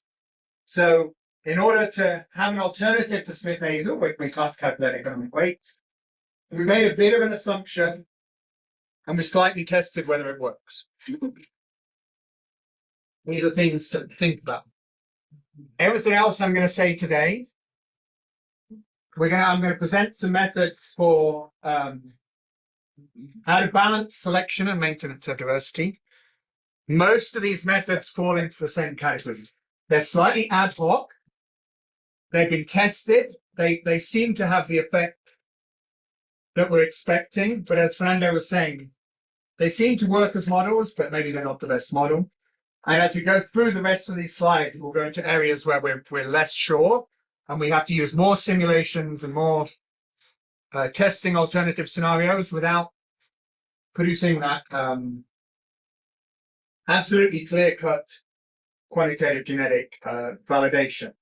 So that's a lot of the way in complex systems. We can't always get an analytical answer. We have to use simulations. We have to use somewhat ad hoc methods. Okay, so we all know there's a trade-off between intensity of selection and maintenance of diversity. If you only select 2 parents for your next generation, you've greatly reduced the diversity. You're not going to have, after that one generation of having a really strong selection intensity, you've got no more diversity to find to increase your genetic gain further. The balance, this is some simulations Fernando did. So just look at the x-axis for now. This is the size of the breeding population, the number of parents. This is your genetic gains. The 20, 40, 60, 80, 100, 120. It's basically a linear relationship between gain and number of parents. As in, it goes down. The more parents you have, the slower your genetic gain. But the fewer parents you have, the more likely, this is a bit messy, but basically, as you go towards fewer parents, you're losing genetic variance for that. So there's a reason to use, we maybe want to use some methods to make sure we don't use up our diversity too fast. And there are ways to achieve the same in selection intensity, but lose less diversity. And I'll come to those in a second. So there's two things we're going to try and do here. And we're at the point here where we've got a selection index, or maybe we're just looking at individual traits. We're going to make some crosses. And the decision is, well, we want to make those crosses to get maximum genetic gain, but we want to minimize the diversity loss. But another thing we might want to do, and this goes back to Dravo's earlier point, is we want to make maybe the right kind of crosses. So we want to find the best crosses to make. So those are 2 targets. Minimize diversity loss and make the right crosses. So on optimal crosses and mate selection. So one thing, yes, useful. So I've missed off, yeah, no, it's here. Predict, if we want to predict, what we could do is we can say, what do we want from a cross? Well, we want to get a collection of individuals that we want the cross itself to have a good mean, 2 parents cross, we want to have a good mean trait value, but we also would like to have enough genetic variance that we get some outliers out of that cross. So this concept of usefulness, so you're predicting the mean of the top, whatever, top 10%, if that's what you're going to select of lines. So if we have 100 lines in a cross, what are the best 5 lines of that set? So we've got the mean, and then familiar from the intensity, accuracy, and variance. So more or less we control the intensity and accuracy. So we want to balance, we want to use the mean and the variance of cross to find the best crosses in a particular selection.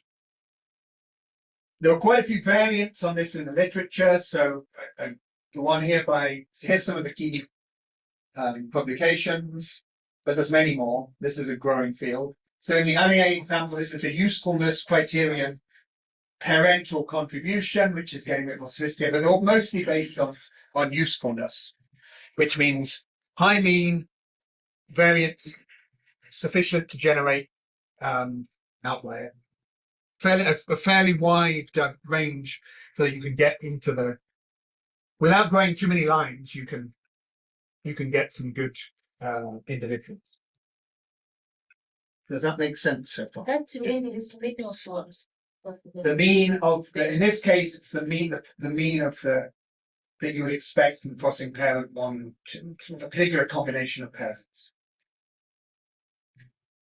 And then that's the variance you would get from crossing those parents. So we want to include this, and we want to maintain diversity. So the classic way of the classic approach to diversity maintenance in terms of the recent years is optimal cross selection, and it's based on something called optimal contribution theory. So this is saying if we're doing truncation selection, we're going to take the top 10% of lines, say, and then we might randomly make them, or we might use this approach to make selected crosses. But the idea is we would, like at the end of your index, maybe you would use every parent the same number of times. What we're doing in optimal contribution theory is, so the idea is instead of using each parent equally, this is, I think it's probably actually slightly confusing, but so because of the word families.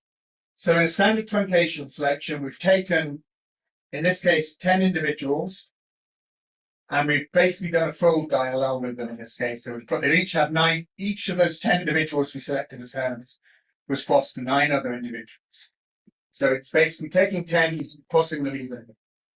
But what if we don't cross them evenly? So we say the individual that had the best trait value or the best index score, in this case, if you use it 16 or 17 times, you cross it to a whole range of other. So here we've selected 17 lines in total to be parents.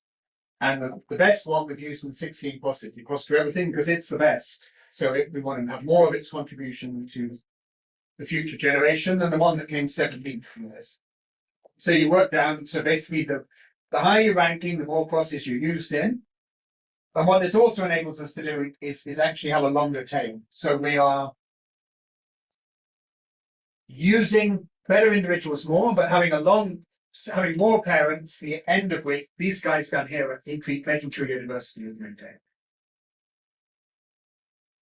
So if you have the same, there's two ways to look at it. You can try and maintain more diversity with the same selection intensity, or what I show here. In this example, if you maintain the same level of diversity by doing this as by doing this, your selection intensity is higher with the optimal contribution.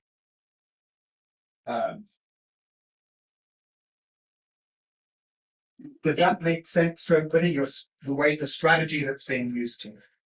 No. Okay. Maybe I should draw it.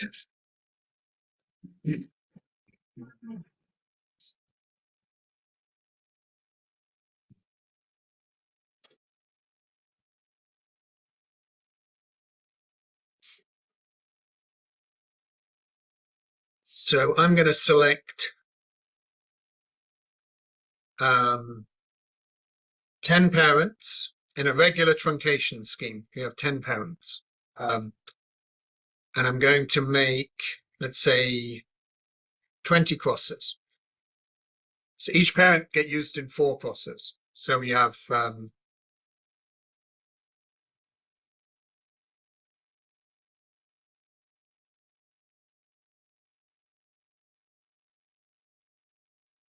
and this could be, random or controlled, but each parent is going to be used 4 times in different combinations. Does this clear what we're doing so far? Then I'm going to get the whiteboard from the back.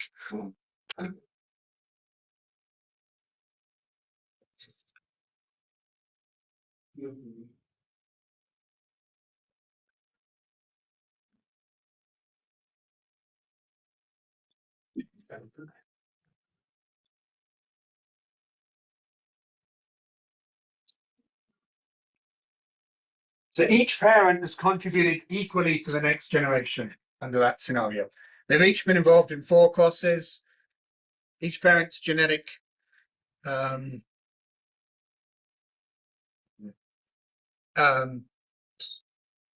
you've got 10 parents, 4 crosses each, for a total of 20 crosses.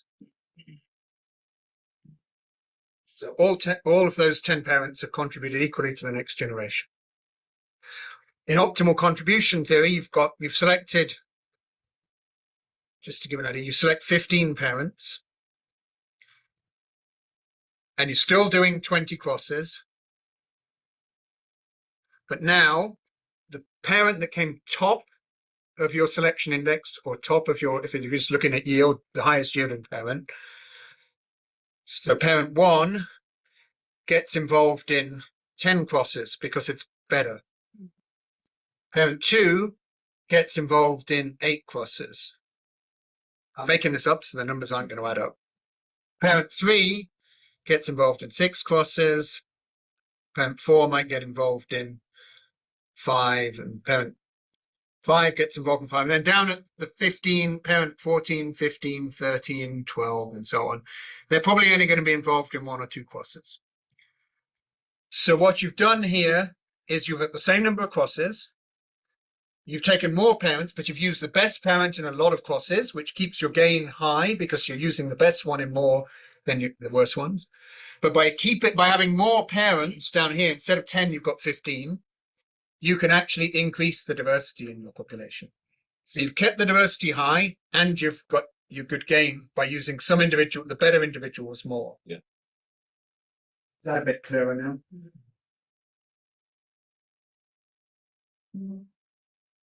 And if you do that, and you set an amount of diversity you want to maintain, you can have higher selection intensity for a given level of diversity, or you could have higher diversity for the same selection intensity. But there are ways to. But basically, what you're trying to do is simultaneously get the best gain and maintain the diversity. So this is very clear, but how does it fit into the design experimental the mating design model? So you can. There's ways to combine these things together. And it gets complicated when you're combining it with because you can also do this to pick the crosses, or variants on this to pick the crosses. So there's different people have come up with different. So this is a bit of when I was saying about ad hoc approaches. People have come up with ways to combine them, but some of that's a bit ad hoc. But that's how you would do it. You would still make the cross decision, and you can make cross decision based on avoiding bad combinations as well. That's another thing. Yeah. At the same time as doing this kind of strategy.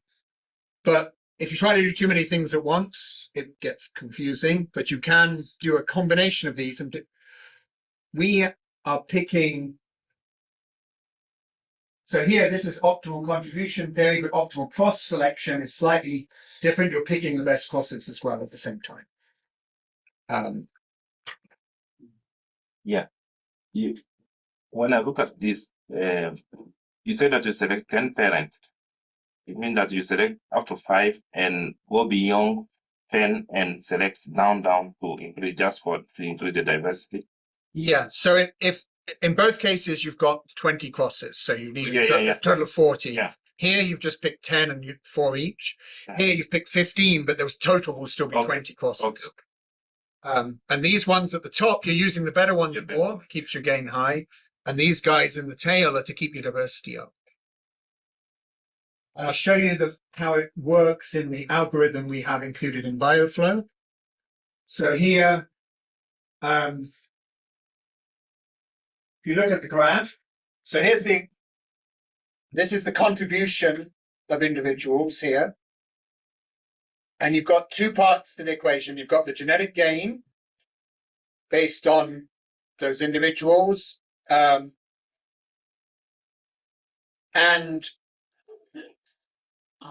the target you want for your genetic gain, well, the balance. And then you're subtracting a penalty for loss of diversity.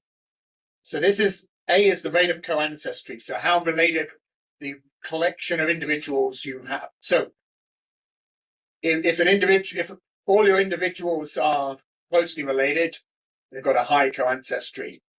And if they're distantly related, it'll be less. So you penalty. This is why this is negative.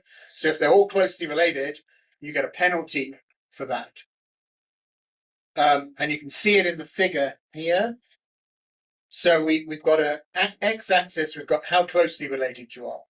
So if 100% related means you basically everybody's the same. And on maximum, and this is the genetic gain you can achieve. And this is the curve you get when you plot this as the trade-off curve. Okay.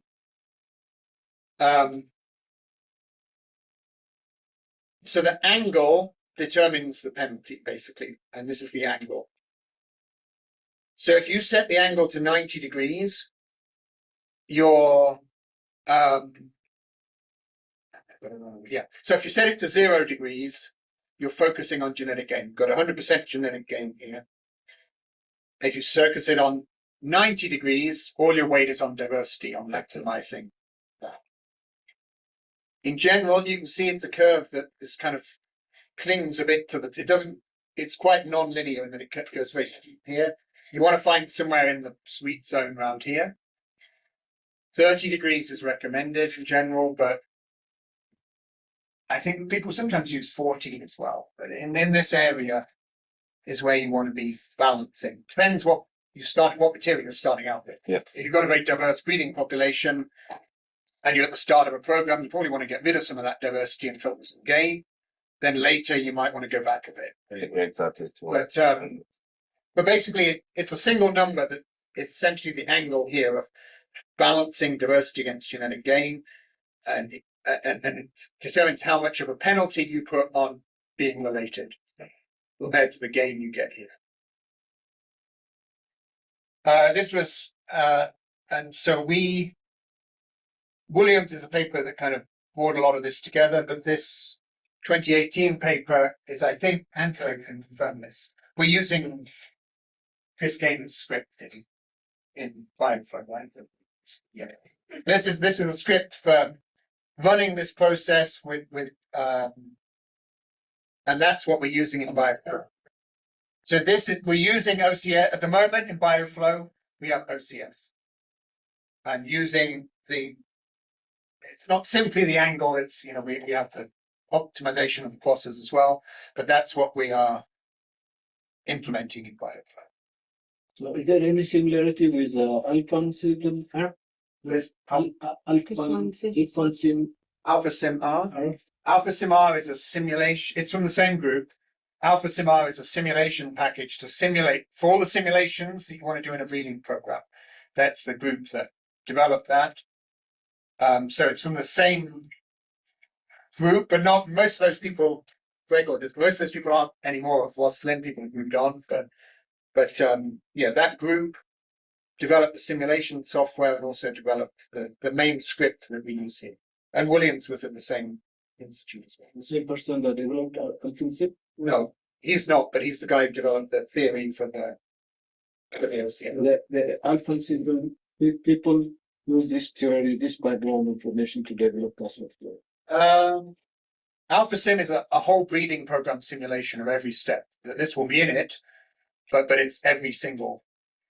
It's a simulation package to simulate having a breeding program, and you can change all the parameters: the size of the population, whether you do genomic selection, when you do genomic selection, how many stages, when you make parental selection, when you do clonic development. All of that is simulated in that package. So that's a good software for simulating your breeding program.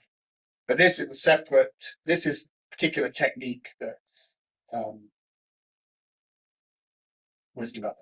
Okay. So this is kind of more or less the default package that we've included in Bioflow. That's it's been shown to be reasonably robust, produce nice results. But there are other things out there. Because, and the other things that are out there. So when we talk about the mate optimization and cross selection, you would do your selection index, then you do then you decide on the crosses using these kind of software. So that's the two-step process. The people have been trying to optimize the whole thing as a single step, where you're doing multi-trait selection and maintaining the genetic variants, which is a bit more complicated to do. But there are lots of publications rising now, some of them, quite a few of them like this one connected with CIMID, where people are trying to do this in one step and optimize everything together. So this particular example, which you can look up when I share the slides, it's doing it. There's lots of these approaches, Bayesian approaches, and trying different options. So this is based on Bayesian decision theory, and there's various other Bayesian approaches out there.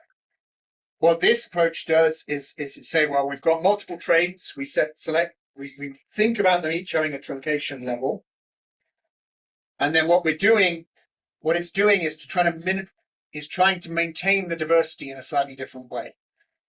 I might not be able to explain this very clearly, but basically, your response to selection is your heritability times your selection differential.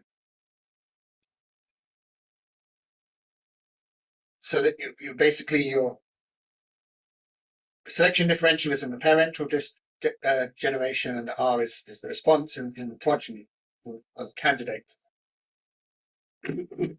If you can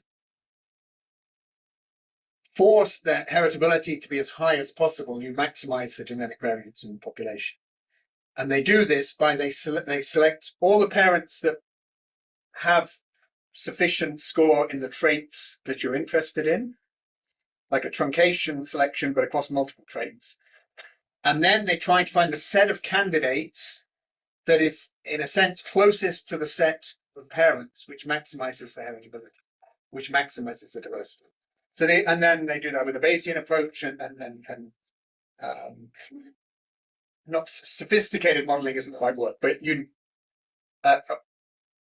maximizing, having a mathematical framework that tries to optimize this relation between the parents and the candidates, so that you're essentially forcing the heritability to be higher and maintaining the diversity.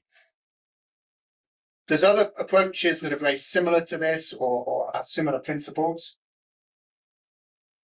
To my mind, they're interesting. They're mathematically robust, but if you're going to use this to make decisions on parents, the targets again are not explicit. Just like with eSIM in the selection index, you're finding a best route, but not necessarily setting a target.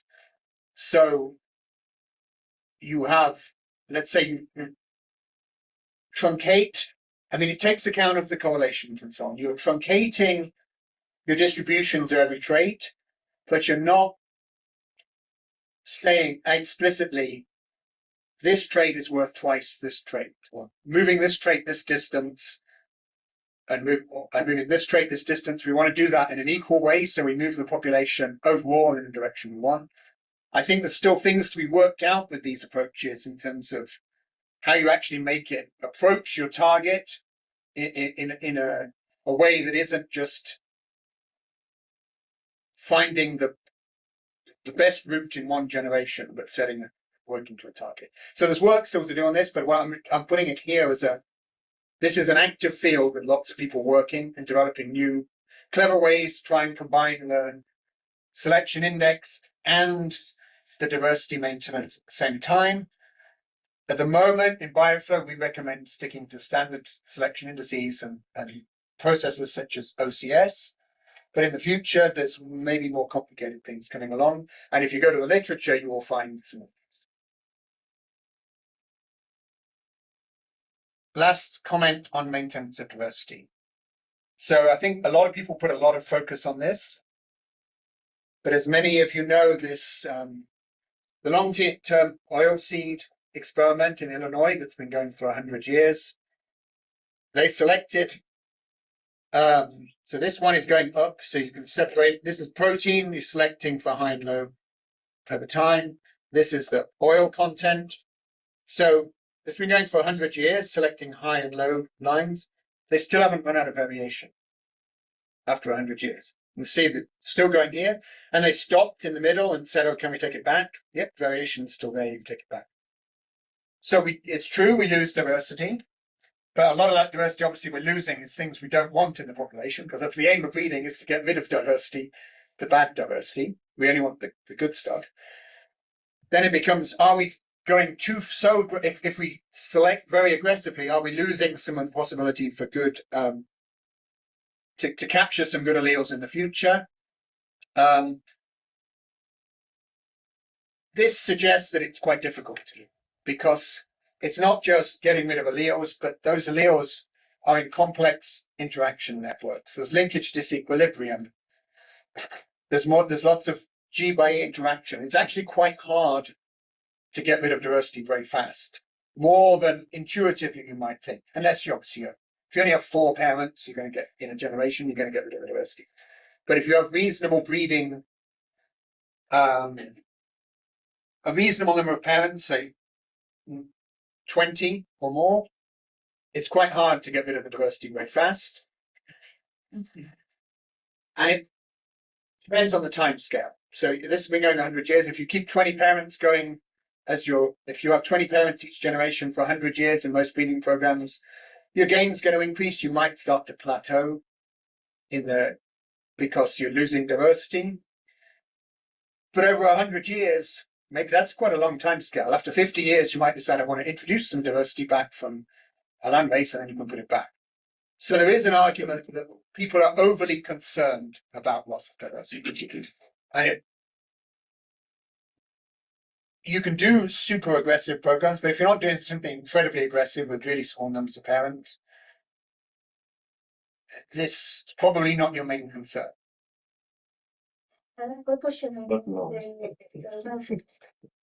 It's linked Exhaust is already.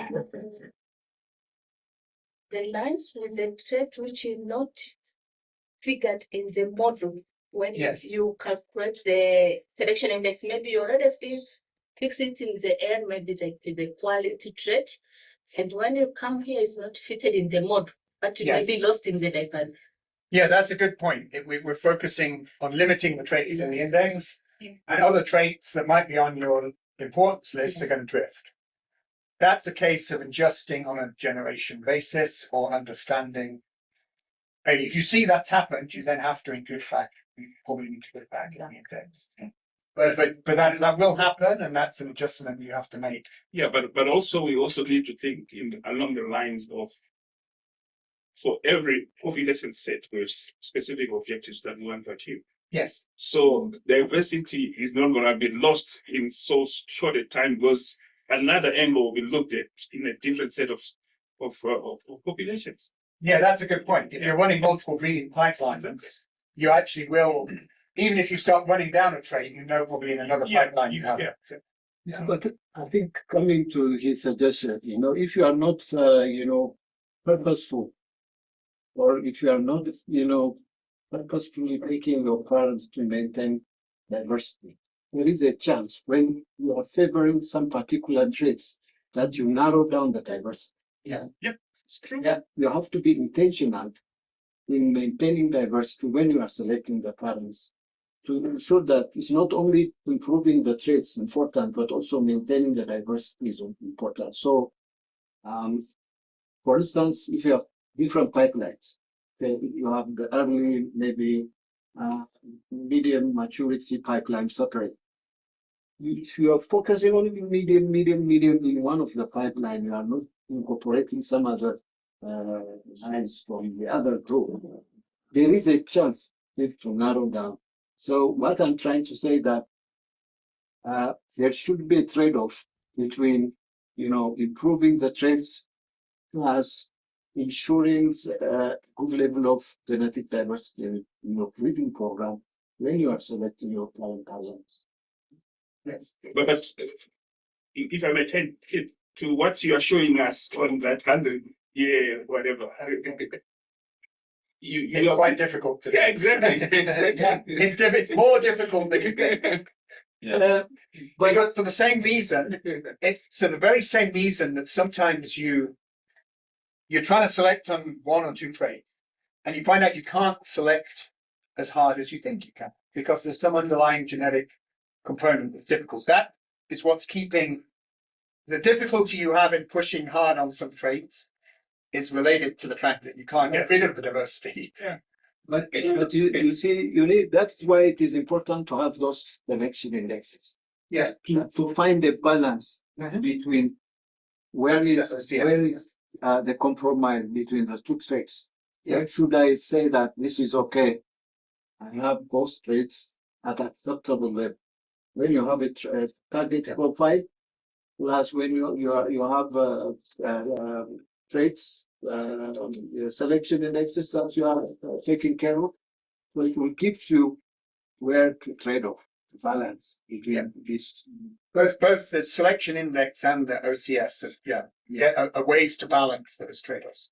Yes, this can work very well if there is a feedback, continuous feedback from the product advancement teams, because some of the trait that was not essential trait can become essential trait after, and that can even include some diversity again, because some you may have 4 or 5 essential traits you are focused on, but continuously when the product is continuing, there is a product advancement meeting and they will decide, they review even the TPP there, and then some nice to have trait may become essential trait, and targeting that one in essential trait will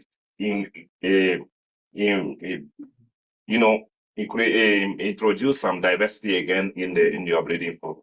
Yeah, that's the really key point. Is you're going to review when you do each year when you go through the cycle, you review the TPP, see where you're at, get the feedback from the product development team. Then when you run the index the first time, you may say, well, I'm going to change the index this year to take in some of that information. You run the index, you look at the results, you say, that isn't quite what I was aiming for. Let's change the weight.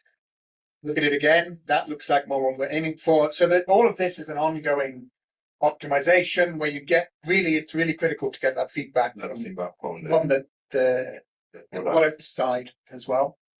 And your own feedback when you see the results.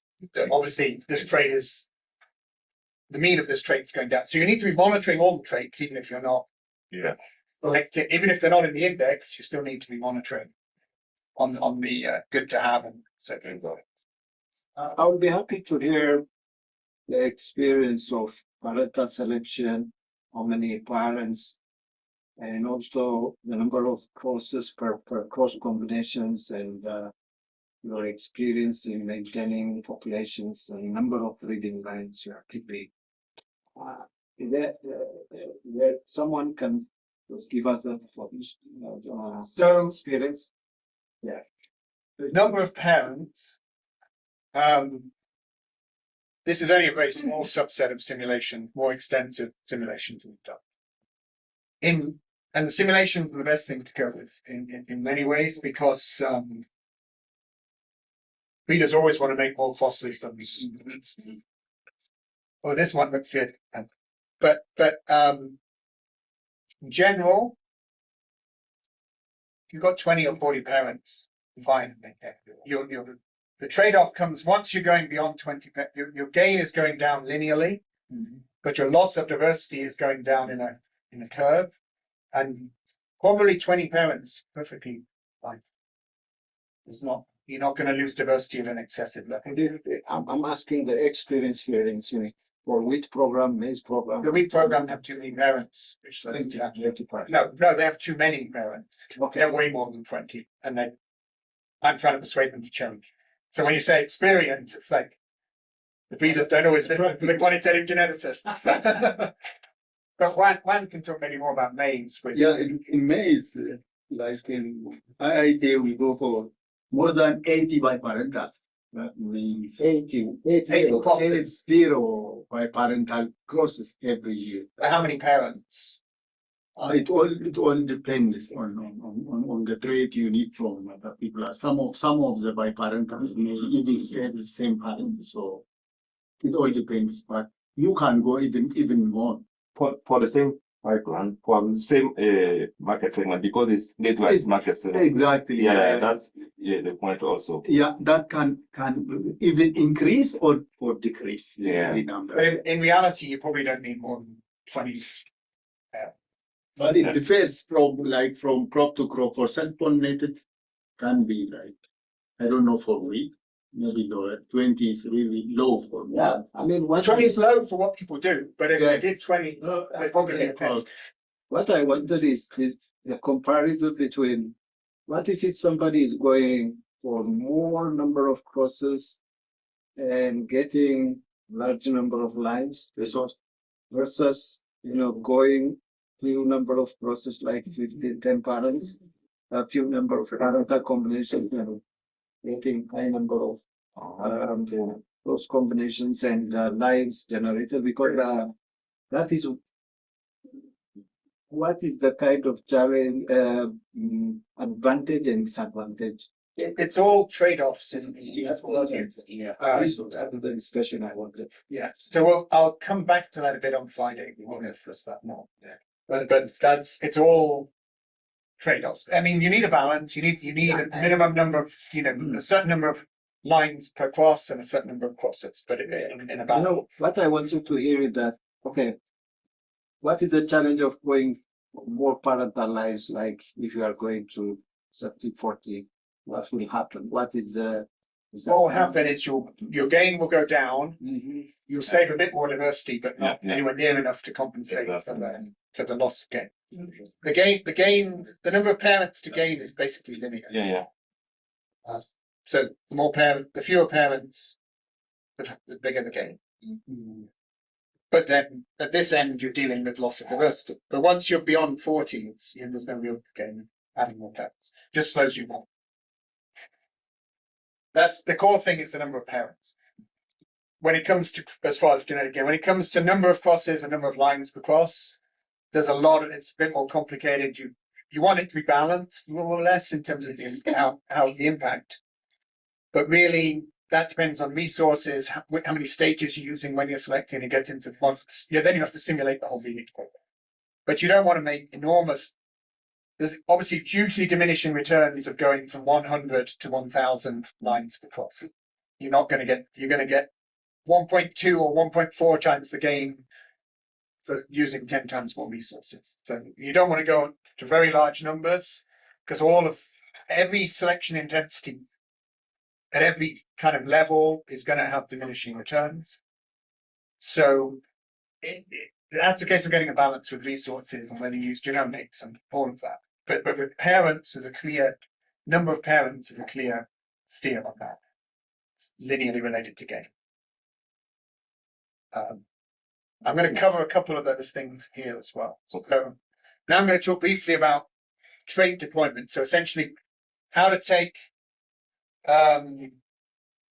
you've got trait. Most people have got a trait discovery pipeline. They might be finding QTLs. They might have validated markers for a particular gene. Somebody's characterized a rust resistance gene. You want to get it in your population as quickly as possible to get rust resistance in there. Or it might be, so there's qualitative examples like that, where you might introduce them by marker-assisted selection. And there's quantitative examples. We have discovered, so that's the clearly validated step, but we might also say, well, we've discovered 50 QTLs that we think are related to drought resistance. How do we put that in a breeding? So I'm going to go back to the original, and I know some of you in DCP have actually seen this presentation before, so I apologize for repeating. Here's our population improvement.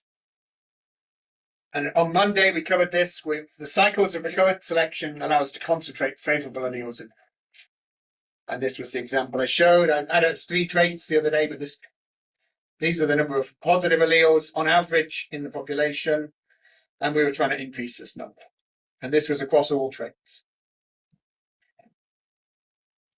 So what happens if we bring in if we do the old style, we'll cross a landrace straight into this population. And what happens is all this effort, you've been doing a good effort here to increase the allele frequency, but the landrace is unlikely to have the high value alleles because it's a landrace, and these high value alleles have been selected by you in your modern breeding program. So the landrace is going to throw in a bunch of negatives. It might throw the occasional positive for a trait you want. So you're now, instead of going rapidly up here, you've slowed down. And the more landrace unimproved material you put in, the more negatives you get, the slower you go. It's undoing all that work that you're selecting intensely for better alleles. But then if you stop throwing landrace material directly into the program, you undo a lot of that good work. What's better is to do a couple of back crosses to the landrace or more. You're trying to minimize the amount of unimproved material before you get to the breeding program. So you have a pre-breeding where you're trying to keep hold of, let's say it's a QTL, one marker. You reduce this down to that marker and a little bit of the region around it, so that when you introduce this into the main population, you've only introducing a small amount of small number of negative alleles, so it's not as big an effect. So how much do you do? Well, estimate. So the theory, as I said the other day, of this cycling is that you are have a closed population. You're just trying to increase the fleet. But we need to introduce material. What's a reasonable amount? In general, we should say, from a QG point of view, no more than 10% per generation. But that's everything. So I made this bigger to make it more clear. So there's 27 black parents here, and 3. So the 10%, we've got 3 sources. So coming to a point you just made about where do we get? Okay, we've lost some variation we want. This is CIMMYT pipeline 1, but we actually have some of that in CIMMYT pipeline 2. So let's actually cross something we know works well from pipeline 2 because we found that's good.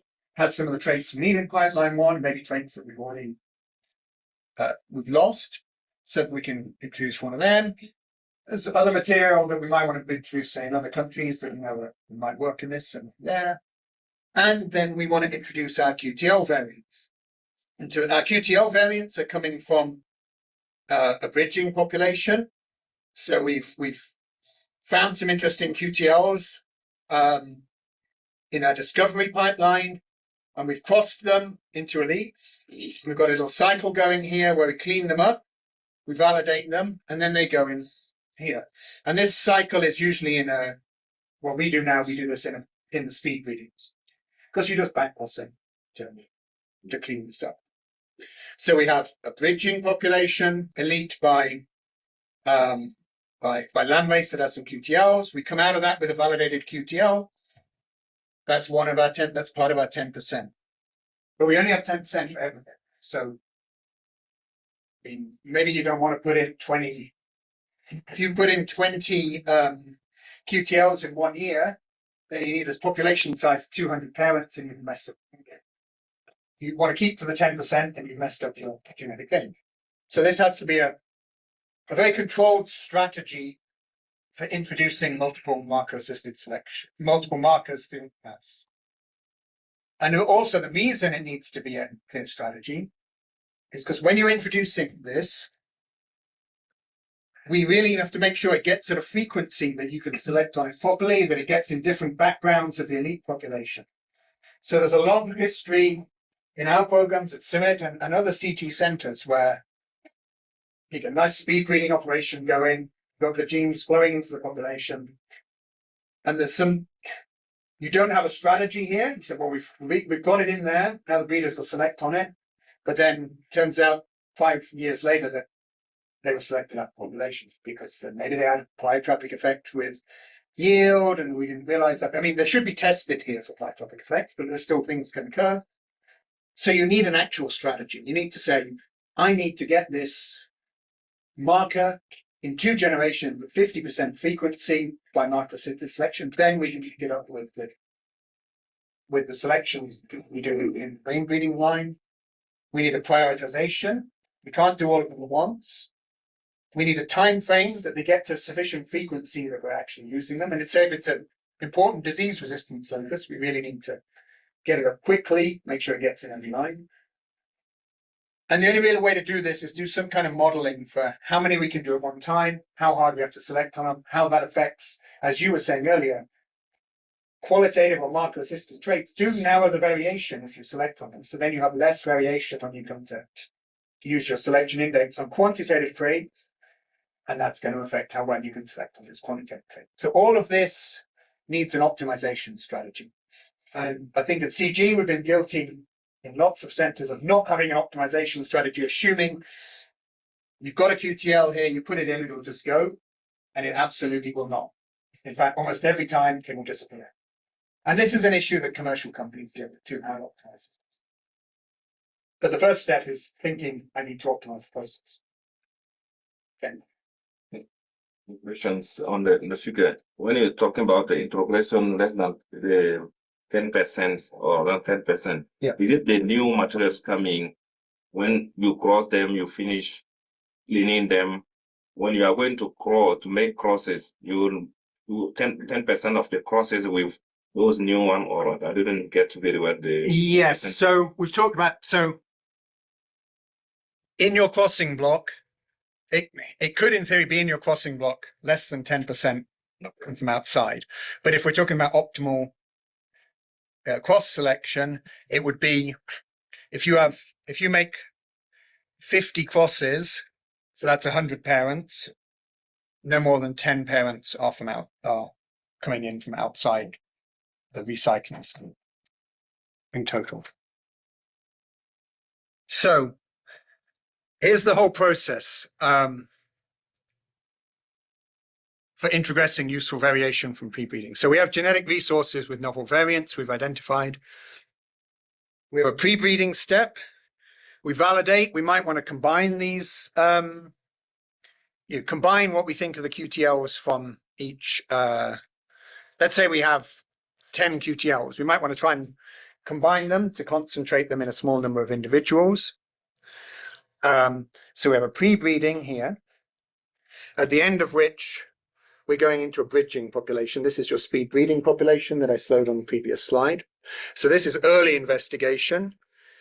This is the bridging population, which probably still counts under pre-breeding, and eventually you want to cross that to the elite. So E is elite, and D is the, I forgot what it stands for in the figure, but basically this is the non-elite material, and then goes into your cycle, bridging, your main cycle. So this is a slightly more complicated example to show that this is a strategy that I've been working on with the wheat team for rust breeding, with just the marker-assisted selection part. We got some poorly defined QTL over here from a non-elite material. Make a couple of crosses to enrich it so that they have multiple. So it's easier to deal with the germplasm if it's carrying multiple alleles. In this case, we decided to have a rust pre-breeding population as we validate as we go, crossing multiple things. It's almost like a little population. At the end of which there's a QTL validation step. We can take something we know has been validated down here. It has some markers that we think are going to be useful. This is your speed breeding, bridging population creation. We validate again at the end. It goes into the main breeding pipeline and we're away. You can make it more complicated because rust, there's lots of minor alleles in rust, minor rust resistance loci, so you might need a GS approach as well, in which case you have to take out the major ones and make it more complicated. The other day we were talking about what you do on these horribly long flights from Kenya to here and watching movies, playing games. I kind of make these kind of diagrams. The harder challenge, and this is one, we have a project called allele mining at the moment. So here we want to move multiple variants for a quantitative trait at the same time. So I'll explain a bit more about that. This project is 5 crops across CG centers. Some of you are probably involved. And the idea is we have all our gene banks, germplasm banks. We have genotypic data on all those accessions. We also have passport data that tells you the climate at all those locations. So we say, okay, what are the important factors what are the important climatic factors for maize? Okay, is it, so one might be the vapor pressure deficit, particularly around flowering time, for example. Okay, let's quantify that. We've got, for every individual in the gene bank, we have that information, and we can calculate VPD in the site it was grown, and we have the genotype as well. So we can do a GWAS without a phenotypic trait. The phenotypic trait for GWAS is the climate trait. So we don't have to grow anything. We can say we found a section of the genome that's associated with resilience to that's associated with very dry environments at flowering time. That might be useful for us in the future. And what we're doing is taking all, we're not just saying absolutely has to cross a significant threshold. We'll take the top 1,000 markers that we find. And Wee-Wee's actually been doing this in the maize. I've been working with her on this. So that's when she was talking about GWAS, this is the thing we're actually doing. So we have 1,000 markers that have got some association with a particular trait. Then we look in, we have the elites genotyped as well. So we look at the elites and say, well, actually 800 of those markers are already in the elites. So we should be able to just breed for them anyway. But, well, actually, it's an exaggeration. So about 7 or 8% in our maize case of the markers we find are not in elites. So that's how that's what we mean by mining the gene bank. It's variation which hasn't been used before in the elites, and it's in the gene bank. So then the question is, well, okay, we haven't really validated this, and we've got maybe 100 markers. So how would we go about getting these into a breeding population and using them? And the aim of this project is to go fast, because the traditional way, where you've got 100 QTLs, let's create 200 biparentals, let's validate them, let's fine map them. And 30 years later, you've got 5 QTLs, and then you bring them into the mass process. But we want to go faster here. So we want to say, we haven't validated them all. We've only maybe validated a few of them. We've got 50 QTLs, say, got them in 100. We've done the pre-breeding, got 100 donors. We want to take them in the bridging and breeding population. How do we do this? So we could do old school. We could try and clean them all up. So by cleaning up a QTL, we mean removing the linkage drag around that QTL. We need large population. We need 100 populations. At the end, we won't get all the QTL in one backcross, and we might get backcrosses without any QTLs. We might, we're still going to have linkage drag, and we're going to spend a huge amount of money doing it this way. So is there a faster way to do it? And I'm bringing this up because this has been an area that's expanding in the literature to do with pre-breeding. So can we use a genomic selection strategy to do this? And there's lots of papers coming out on this, and some of them are the same people who are working on like the optimization of mate choice. So some of these algorithms, like the usefulness and so on, they're actually also creating strategies for pre-breeding. And this is an expanding set of literature. It's good to know a bit more about it. And the idea is, can we predict the best donors, the best elite donor crosses, best within family genotypes for integration? People come up with clever schemes for doing that. Do complex simulations, which appear to show it works. Because we're working on this big allele mining project, we really need to know if these work. There's a caveat here. So there's a big, can anybody see what the challenge might be in using a genomic selection strategy where you have elites and essentially landrace alleles? So what do you need for genomic selection to work?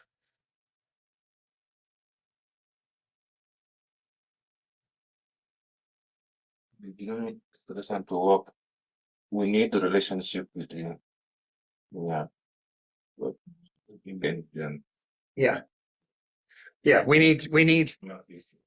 need that's exactly right. We need the training population to be closely related to the testing population. Because that's the whole point. We're using information from relatives to make the prediction. So the training population will be maybe elite alone and exotic alone, or Yeah, there's three options. yeah, that is what I. Elite alone, you're not going to have any way to predict the value of the exotic material because it's not been, you have no way of predicting that because it's not, you've not got any data. What if you mix them? If you mix them, you actually end up with the double problem. It's not actually that useful. It's not really possible to use them both because then neither of them relate to each other. If you use the exotic alone, you can maybe find the best exotic combination that you want to bring in, but you can't know how it's going to perform in an elite background. It's also really complicated to do this. So which is the best training? The best is to read the literature with a fine eye and say, this we've been examining the literature, and most of these models make a false assumption here that make it difficult to follow. So the schemes are very creative, and you can use parts of the scheme. So they actually develop, some of these schemes are like these multi-layered integration strategies where you're bringing material in, and then when it gets to a certain frequency, it goes into the next level and so on. They're interesting strategies, but they're underlain by a false assumption a lot of the time. What we have to do is remember in the allele mining project, we have a trait QTL relationship, whereas it's not just diversity and genomic prediction on diversity.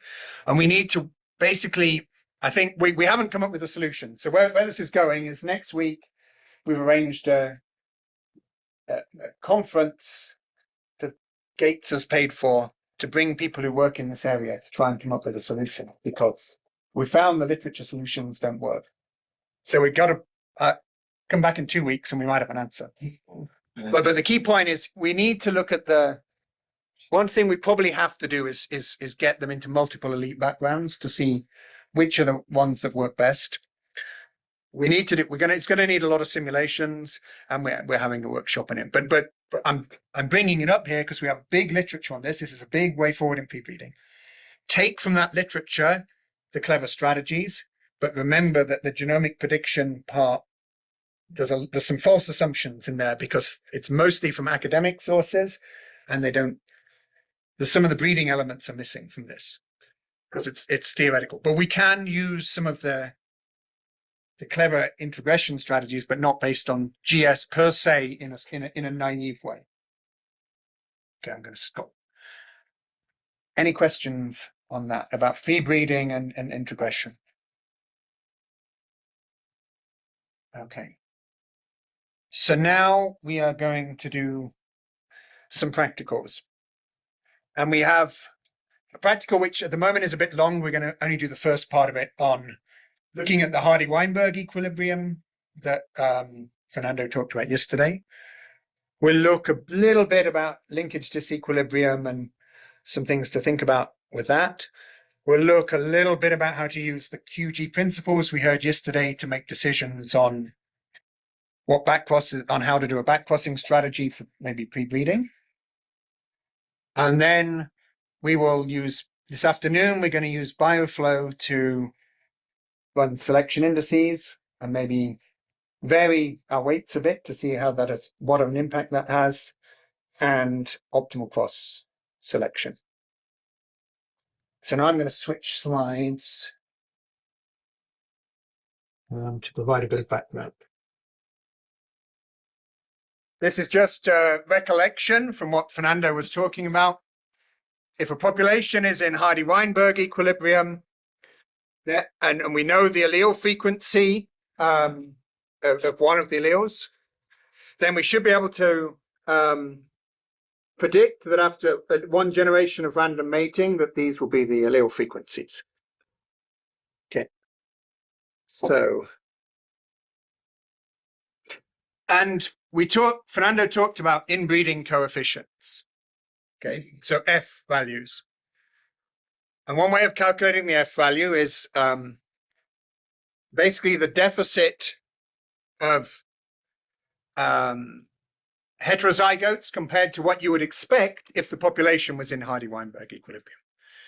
So if you've got inbreeding, you're going to have fewer heterozygotes than you would expect if it was in Hardy-Weinberg, because you've been creating homozygotes by inbreeding.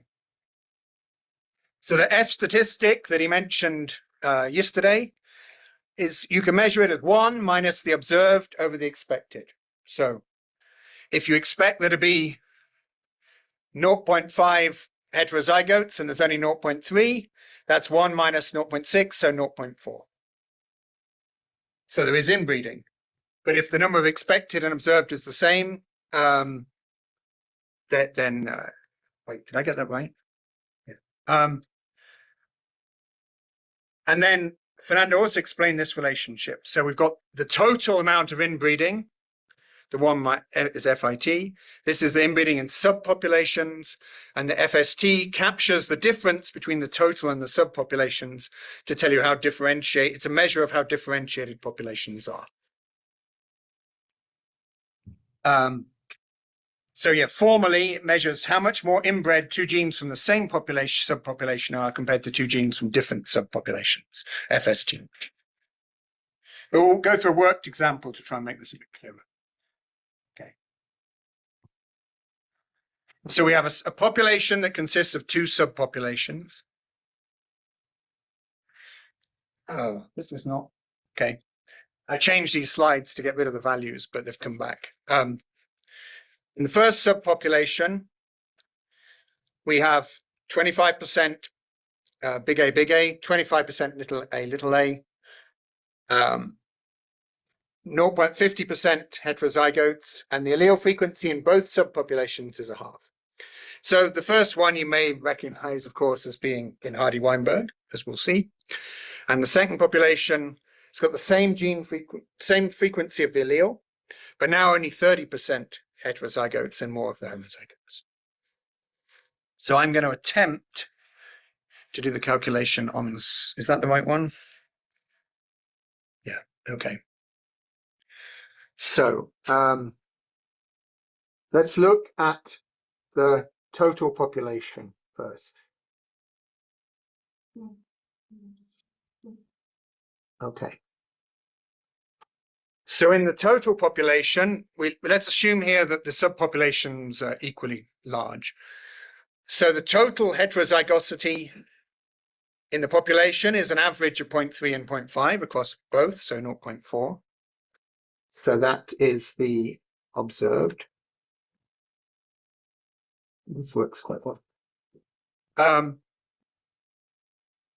The expected is 2PQ. So HE. Okay. So it's 2 times 0.5 times 0.5. Okay, which is 0.5. So 1 minus 0.8 is 0.2. So the FIT is 0.2. I meant to have this come up, but it's already here. Now let's look at the two separate subpopulations. Let's look at population 1. So we can see it's in Hardy-Weinberg equilibrium, so you probably know where this is going. So observed 0.5. Expected is going to be TPQ always, so again it's going to be 0.5. 1 minus 1 is 0. Okay. FIS of population 2 is 1 minus 0.3, the actual number of hets, over 0.5. And that is 0.4. Yes. But the overall FIS is the average of the two populations.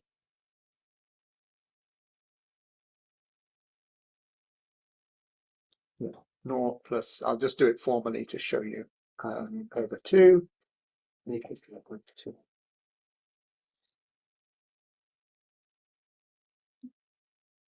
I nearly wrote on the board with the marker. Okay. Now the FST, if we go back, oh, I can't, I'm not going to go back a slide now. I can't, that's a downside of this. So if you remember, 1 minus FIT is 1 minus FIS, 1 minus FST.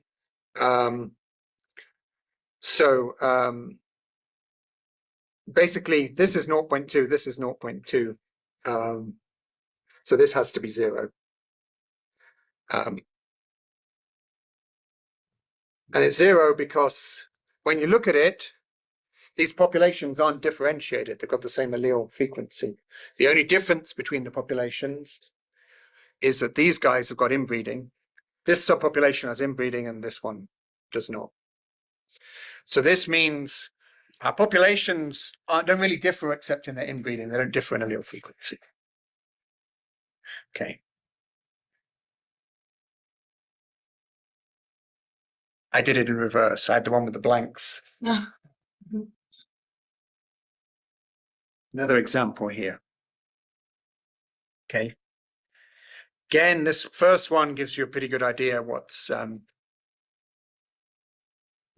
going on. This is probably going to be in Hardy-Weinberg again. But now we have a different subpopulation here. This one, it's got 42% het, 49% of the dominant and 9% of the recessive, and a different allele frequency. I'm going to open my computer in case I get the calculation wrong. But, so FIT equals 1 minus, okay, across the whole population, what's the observed frequency of homozygotes, assuming the subpopulations are the same size? Yeah, the average of those two. 0.46.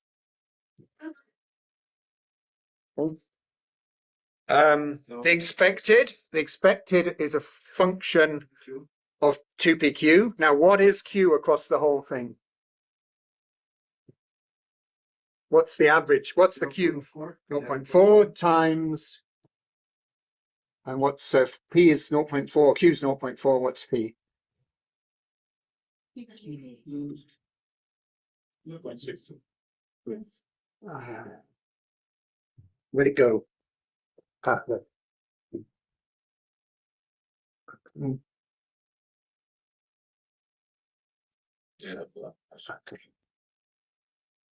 0.4 times 0.6. Okay. Which is, somebody got a calculator because I 0.48, the denominator. yeah, that's 0.48. So what's the 1 minus 0.46? I've got the answers. 0.95.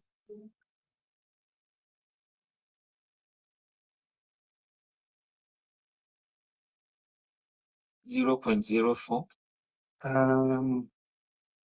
0.04. Is there a 2 after that? Yeah. Well, I did the approximation. Yeah. Okay. Cool. FIS. So subpopulation 1. Okay. Subpopulation 1, well, this is going to be, it's the same as last time. So it's going to be 1 over 0.5 times 2 times 5 times 5. Which is 1, so that's 0. And then the FIS of subpopulation 2 is going to be 1 minus the observed 0.42. Expected, now we have a Q of 0.3. So the expected is Q times 0.3 times P minus Q. So Q is 1 minus P, so 0.7. Okay, this one was done to make the calculation easy, so that's 4.2, so that's 0.1, right? Sorry, it's 0. Yeah, so the total, so 0.9, is that correct? Need to check up. 40 divided by 0 is 1. 1 minus 1. Oh, that is 0.42. Yeah. Yeah, so it's 0 as well. Yeah, it is. It's So, 0. yeah. Right. Okay, so the overall FIS is 0. It's average. Yeah. So the overall, when you look at this population, if you look at the two subpopulations, there's no inbreeding going on. But if you look at the overall population, it looks like there is some inbreeding going on. But that inbreeding, so what could that be? If there's no actual inbreeding in the individual populations, why does it look like there's inbreeding?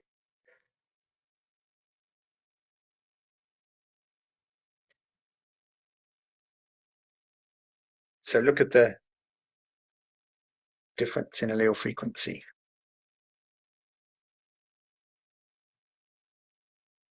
So what you're looking at here is this population has some population structure. So they have different allele frequencies. So if you look at the population as a whole, it appears to be there's fewer heterozygotes than you expect because they actually have different allele frequencies. So you're going to get fewer heterozygotes than you would expect if it was a freely breeding open population with random mating. And now we can calculate the FST. I'm just going to make sure I get this correct this time.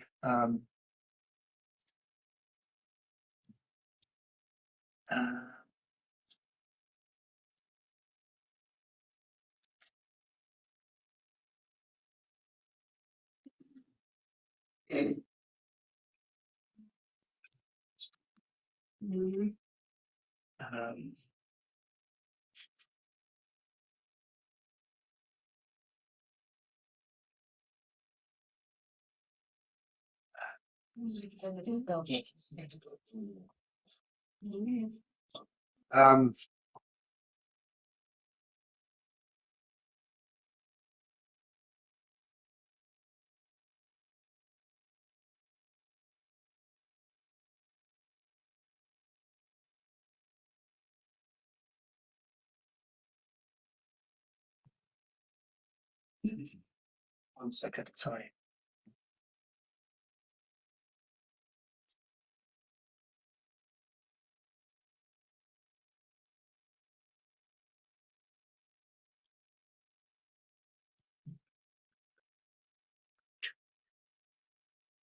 So,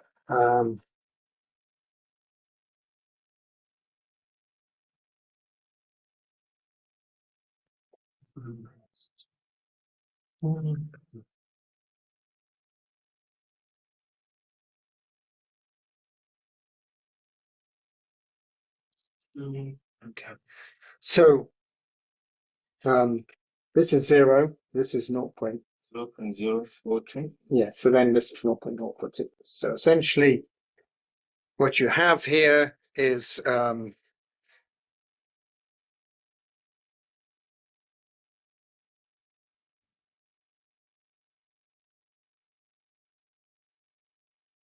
this 0.042 comes from the populations being differentiated for allele frequencies. So it looks like inbreeding in the whole population, but in reality, it's because you have two populations that aren't the same. And this is used a lot in population genetics to understand population. So is this one population? Is it two? Is there inbreeding? Is there not inbreeding? But that's it gives you a good idea of what you're looking at in your population. So in this case, we had two subpopulations, one of which are the same allele frequency. They're not differentiated, but one has got inbreeding. Here we have no inbreeding in any subpopulation, but we have two populations that differentiate. Okay. So now The FST there is 0. Is it because of the inbreeding, the first example? 0 because there's no different, the populations have the same allele frequency. So they're not, this measures how different the populations are. Whether the subpopulations are different. And basically they have the same allele frequency, so they're So not. the point I need clarity is if it's 0, I should expect the FIS to be having some values, or it may also be. If it's 0, this could be 0, in which case that's also 0, or it could be depending on how much inbreeding you have. So if you have subpopulations that differ, so you have no, from this, all this tells you, each of these tell you separate information, but not. So the FST can be 0 and the inbreeding could be 0, or the inbreeding could be quite high, but the FST could still be 0 because the allele frequencies are the same. They all could have values, so you can have inbreeding within subpopulations and population structure, or you could have none. So they kind of work. They're not independent because they affect each other, but you can have structure and you can have inbreeding, or you could have no inbreeding with structure with no inbreeding, or neither. But if you've got no structure or no inbreeding, they're all 0. That's clear.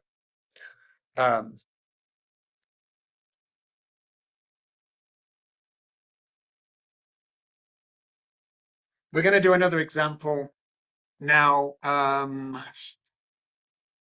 going to need a moment to get it on this computer. All of you have so if all of you can go to the shared folder for the course. And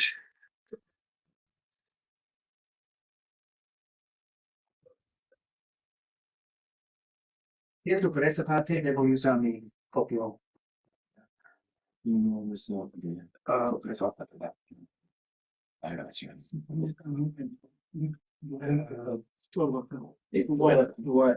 this.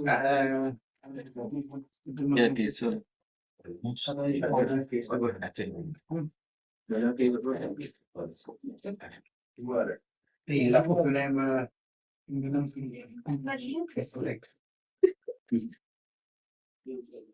Are you ahead of us? Yeah, I got the section. Oh, okay. Por aquí. No, anche ma che ne prendi.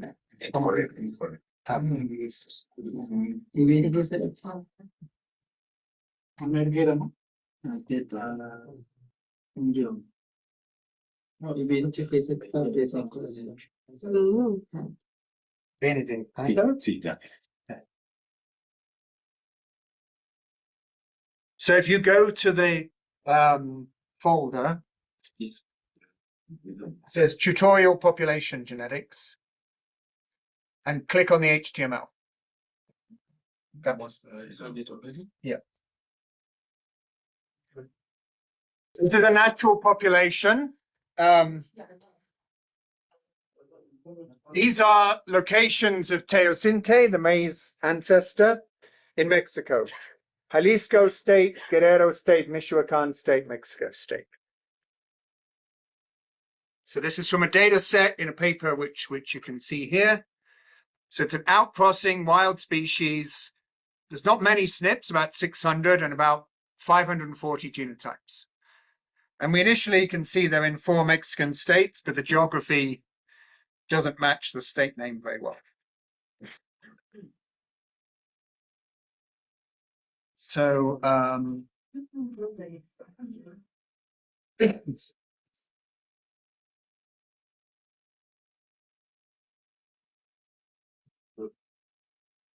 we're going to first look at one of the markers only.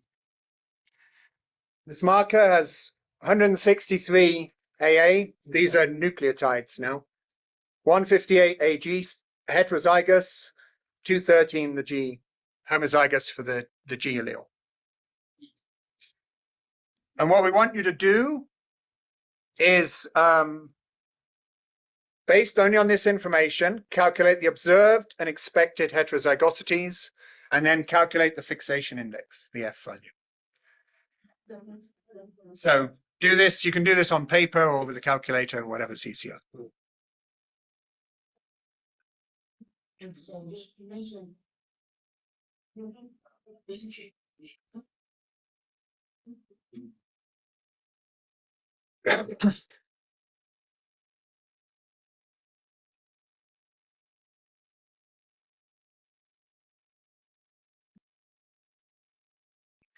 So this is a wild population, so we don't expect much inbreeding, but we're going to focus on population structure.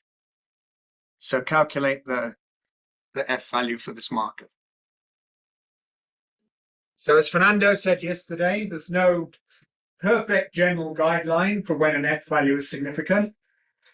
But when he said you divide it into categories, less than 5%, maybe not important, 5 to 15 important, 0.415 is huge. So this says, maybe this is a population. What we think of as one population might actually be separate subpopulations. If they're not, or it could be actual inbreeding, but this is an outcrossing species in the wild, so maybe that's not more likely. Okay, so that's one marker only.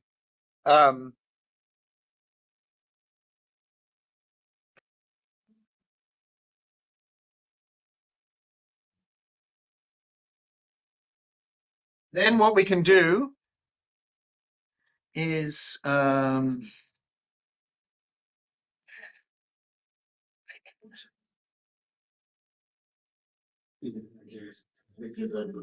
because we're a bit short of time, I might speed through this phase, but you can do it yourself later.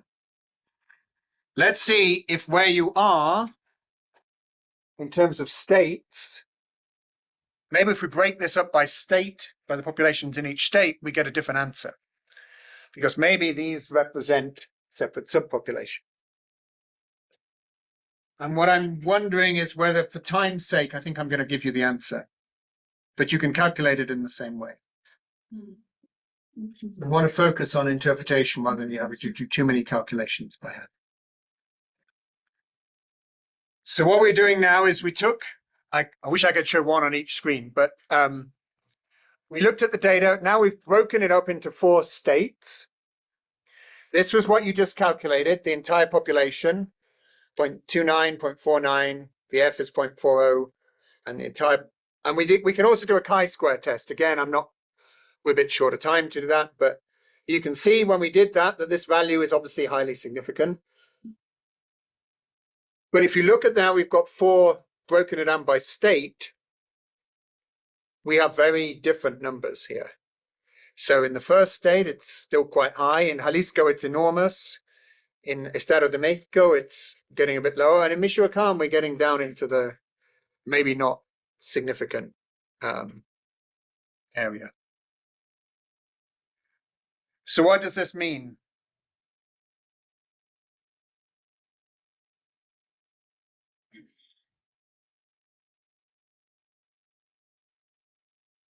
So these ones, Mexico and Michoacán, are starting to either not be significant or different from Hardy-Weinberg or borderline.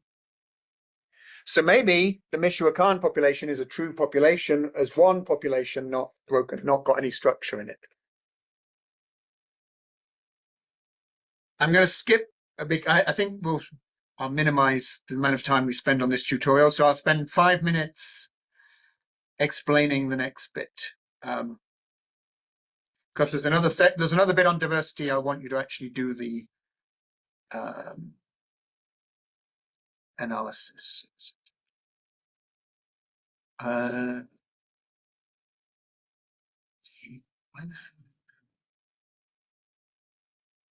you have this? This is the answer sheet, so no. But you can have it after the class. Yes. Okay. Okay. So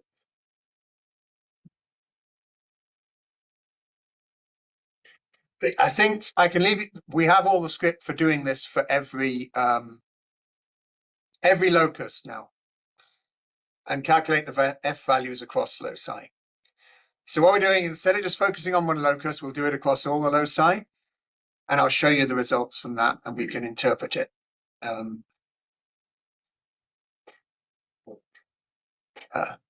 So firstly, we are going to calculate the statistical significance for every marker and find out of all the markers, how many come up as significantly different from Hardy-Weinberg. And actually the answer is already in here. So there were 592 markers, 559 are significant. That's not going to happen by chance, and that's something that's going on.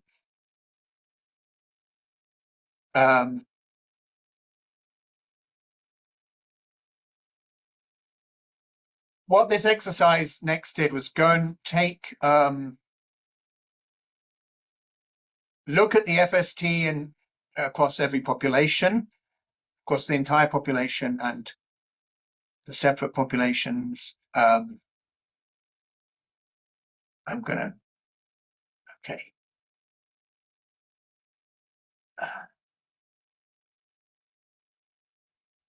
And we running out of time.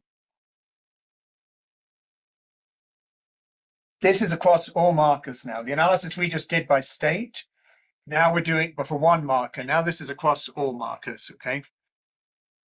So we can calculate the observed and expected heterozygosity across every marker and the F score.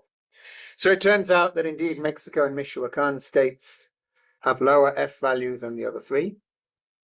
And we can calculate the FIT, FIS, FFT as we did before. And we find that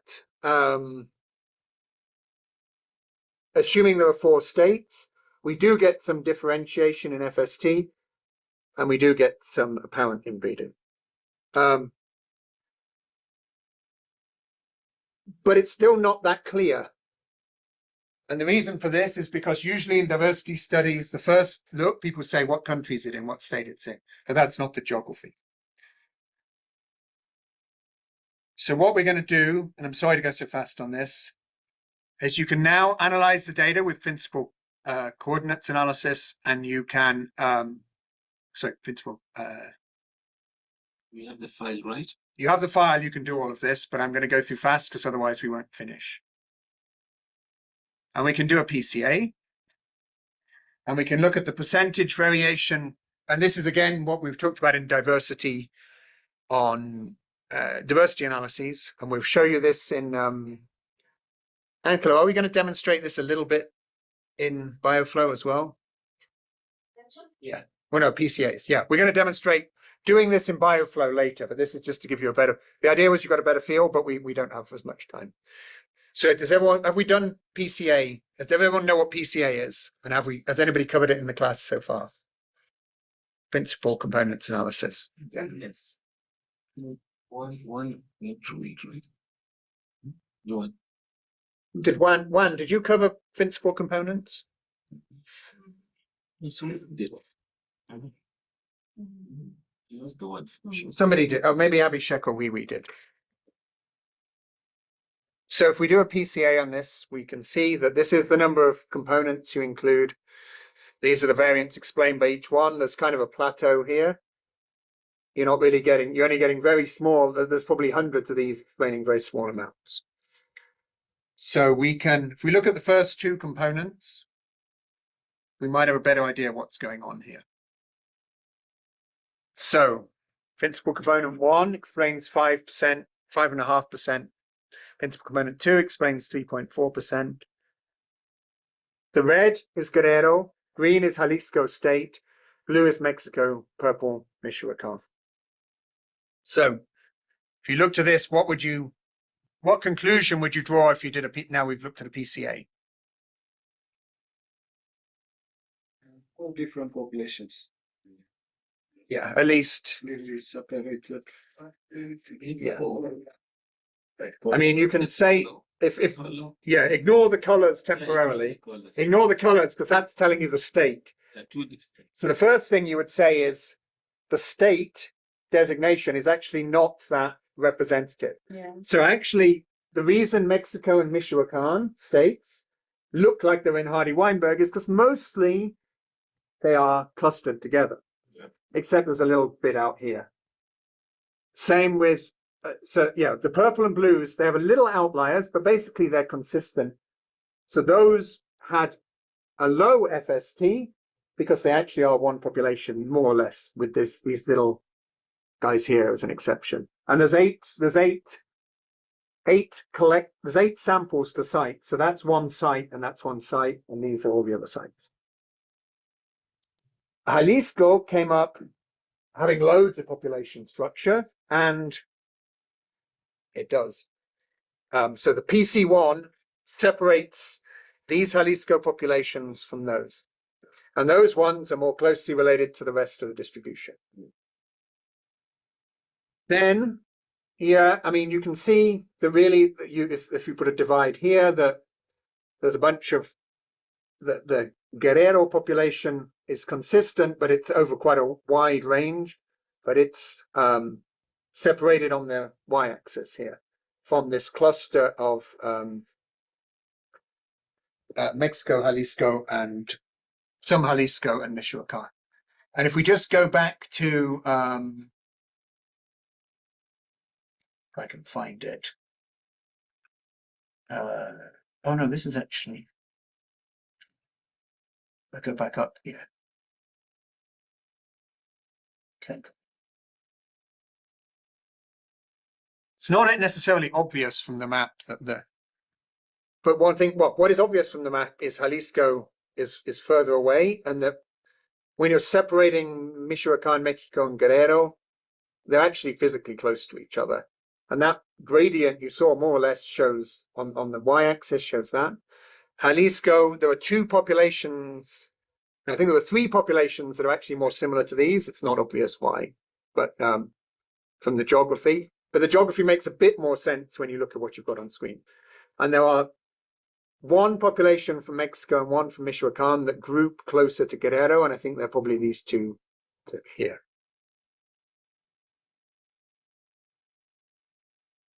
But in bioflow, when you're analyzing, looking at your populations, we have both these methods we have methods for looking at this and producing outputs like the PCA and because you need to know what you're looking at and why your populations might appear to have inbreeding when actually they don't. We know this is outcrossing, but it looked like it was inbreeding at first because we've got two populations grouped together that are different.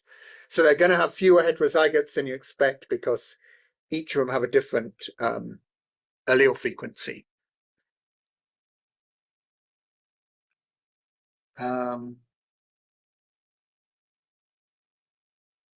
I think you can then split this is a long tutorial, but we shouldn't go through the rest. But basically you can then break up the individual states into one or two populations based on the PCA, and you find out in the end that the FS that you have some difference between them, but it's gone down again when you broken it up into multiple subpopulations. So since we're running behind, I was going a bit too fast earlier with the explanation. So I'm just going to spend 10 minutes, maybe 5 minutes, clarifying what we're doing with the Hardy-Weinberg.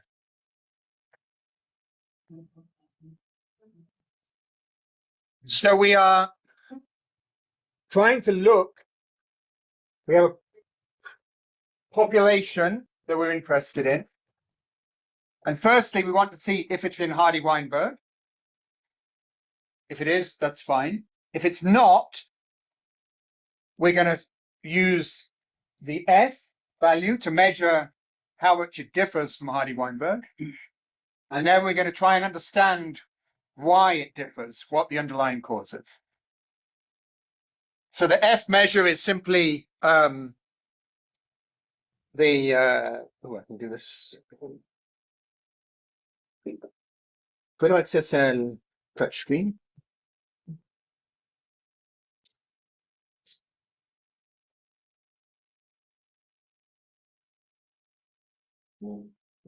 It's on the side, I think.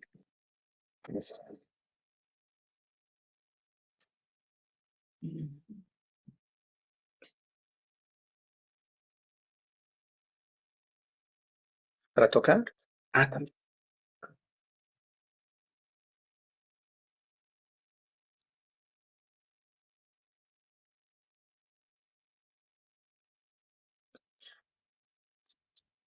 No se, So- no se The puede three dots. pasar esa porque está compartiendo pantalla. Okay, no está. Okay. So the measure we're going to use to see, we're going to see, we could do we can do, well, we know the frequencies of the allele. We know if it's in Hardy-Weinberg, then this is p squared 2pq q squared. We can do a chi-squared test and test that. Yeah. But we can also quantify it using the basic F, which tells you how many fewer heterozygotes you have than expect. Well, it could be more, but usually it's fewer. We want to see, do we have fewer heterozygotes than we would expect? So first of all, we say, is it in Hardy-Weinberg? But we also measure how much it deviates from Hardy-Weinberg. And we can measure that with the F statistic, which says, this is how many heterozygotes we would have expected to have, but actually we have fewer, for example. And then, but there can be more than one reason why you've not got enough, where you've got fewer heterozygotes than you expected and you're not in Hardy-Weinberg. And two main ones we were reviewing here were, you actually have a population that's not randomly mating, there's inbreeding, which is what a breeding population can be doing.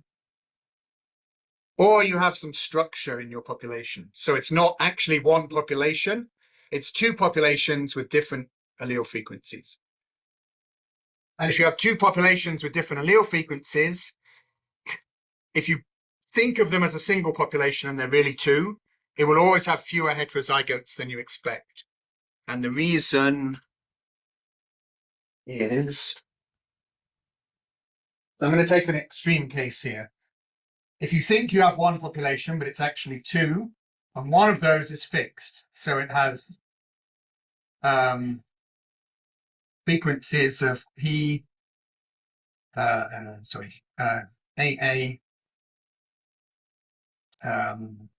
okay, little a, and then the other subpopulation, let's just say, is in Hardy-Weinberg, and it's got a classic 0.5, 0.25. So the P here is 1 and P here is 0.5 or Q. So we have two subpopulations. One is in Hardy-Weinberg and one is fixed. We don't know this. We look at the whole population. And when we look at the whole population, we see that the frequency of heterozygotes is 0.25, the average of the two. We have 0.125 here. And we have 0.6. 7. And then the frequency of the P is in between of these, so it's 0.75. I haven't got my calculator out, but basically if you look at this and calculate whether it's in Hardy-Weinberg, it won't be, and there's fewer heterozygotes than you expect. But it's not because there's inbreeding per se, it's because it's because the allele frequency here is very different from here. And so the number you expect is not, is always going to be fewer heterozygotes. So you'll get the phenomena, fewer heterozygotes. It could be because these allele frequencies are different. So these populations, it's not one population, it's two completely different, or it's two separated populations. Or it could be that overall, they're actually one population, but they're inbreeding. And the reason you calculate these numbers, FIS, FIT, and FST, is to understand which of those phenomena is happening. So the FIS tells you we have some inbreeding going on. The FST tells you we have population structure. And so you do these calculations to understand if you have a problem, oops, now it's working. Okay. If you're not in Hardy-Weinberg, and the FIT will tell you if you're not, and whether you have an excess or deficit of heterozygotes overall. So FIT says that's 0.2. I've got fewer heterozygotes than I expect. The FIS says this is the amount of deficit of heterozygotes due to inbreeding, and in this case that explains everything. And this is the amount of that component of reduced heterozygosity that's due to population structure, and in this case it's 0. And I gave you an alternative example in the second one, which was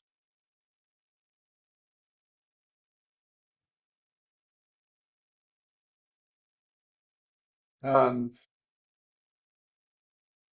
this case, there was no inbreeding in it going on in reality, but there was population structure. So all of the deficit in heterozygotes compared to expected was due to population structure. So this just enables you to look at your data and say, do I have a deficit of heterozygotes? Is it in Hardy-Weinberg? And if not, we calculate the F statistics, and that tells you why you got the result you did. And then you can also use PCA-based approaches and get an idea of the structure up. Anchor has implemented a module in BioFlow to look at population structure, and I'll stop there on for now. Okay.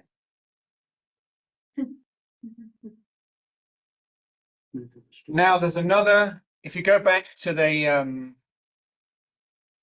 tutorial that you opened earlier, there's another quick exercise on linkage disequilibrium.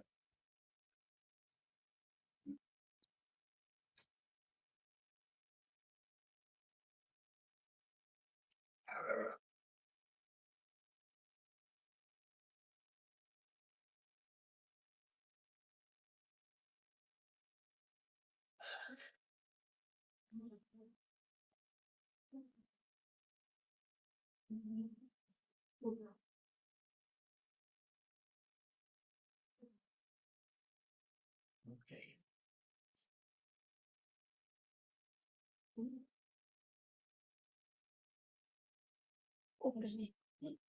So why are we interested in linkage disequilibrium? What can it tell us?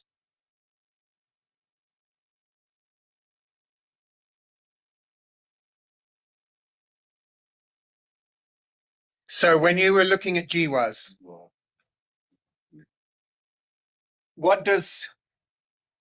if the recombination rate in your species is really high, and you're using lines like in a GWAS, unrelated material, will your linkage disequilibrium be over short or long distances of the genome? So will two markers that are quite a long way, that are near each other on the genome or far apart, will they be in linkage disequilibrium or not? Any? Sorry, can you repeat that? The question. Okay, so if two markers are in linkage disequilibrium, they could either be near each other or far apart. And what we're looking at is probably like the average distance where LD is still high on along the chromosome, for example. What does it imply if linkage disequilibrium is over a long distance? So markers that are, I don't know, 100 kb are still basically highly correlated with each other. The marker are too far apart, it will be in equilibrium, not in disequilibrium. They will not segregate together. So that's true as a general rule. So maybe we should start the exercise to get a better idea. But basically, so how much linkage disequilibrium you have in a population is determined by how related the material is, how recently that material was. So if you're creating a cross, you generate linkage disequilibrium. So in the first generation, in the F1, everything's in linkage disequilibrium because you've not made any recombinations. Yeah. And then each generation, you're going to do recombination, that's going to break down. Yeah. So if you take a biparental population, even in an F3, you've still got very strong linkage. So markers, even at, a long way apart on the chromosome, are going to be still correlated essentially, because they've not had recombination, hasn't rearranged them.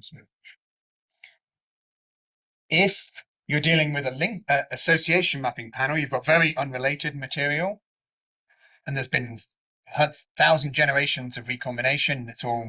You've got a much that the linkage disequilibrium is at a shorter distance. So what is the implication of that for doing GWAS or marker studies? What are you trying to find when you do GWAS or QTL mapping? What's your They're closely located in the chromosome. They will show that particular traits. Yeah. Highly associated to the marker. Yeah. So you have a gene that somewhere in your chromosome, on a chromosome, you have a gene that's associated with a marker. So you have a gene, and what you're trying to do is find markers to locate it. So if there's been not much recombination, you probably don't need that many markers because the linkage disequilibrium extends a really long way. So if you're doing a biparental population, you only need a few hundred markers because there's not been much recombination. So your marker can be a long way away from the QTL, and you still might find a QTL because the LD is high all along the chromosome.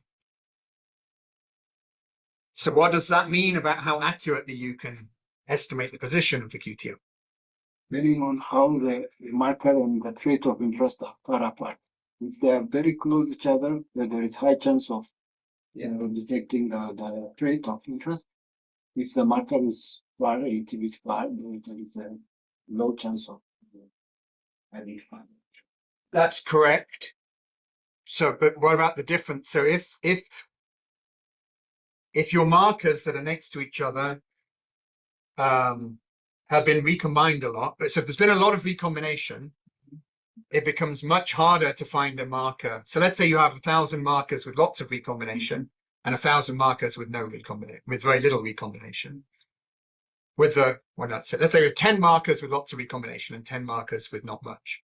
10 markers with not much recombination, you're probably going to find the QTL, but you're not going to find it with much accuracy because like 4 markers all pick it up and they cover half the chromosome. If you have only 10 markers with a highly recombined population, like in a GWAS, with only 10 markers, there's been so much recombination, the chance of having a marker near the QTL is very low, so you're not likely to find it. So you need to use a lot more markers. So the lower the LD, the more markers you need. And that relates to the recombination rate of the crop. So when you're looking at LD plots, you want to know what's the pattern of the decay of the linkage disequilibrium. So you plot, before we get to the exercise, I think I should find the plots. Okay.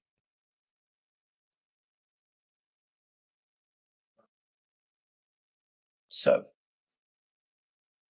these are the plots you get often for linkage disequilibrium. So that's the distance along the chromosome. This is the amount of LD. And this is a case where there's been a lot of recombination. So there's only markers that are very, very close. This is the distance apart of any 2 markers on the chromosome. And only the markers that are really, really close to each other are in LD. So anything out here is basically 0. So if you were trying to find an association out here between a marker that's 20 centimorgans away from the QTL, 20 kb away from the QTL, you're not going to find it because all the correlation is gone. So only markers that are really, really close to the QTL will be able to detect it. And for any population you're interested in, you can make this plot and make a curve and make a cutoff line for a threshold. And I'll show you. Wow. I'm going to do the exercise while explaining it, but this is a wild population. And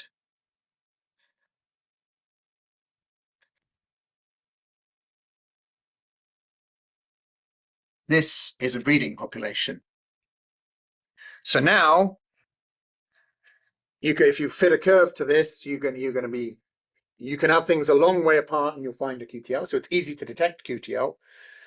But if anything, 50 KB or 50, this could be more, 50 mega bases downstream could detect the QTL. You don't know where it is because so many markers are associated with it.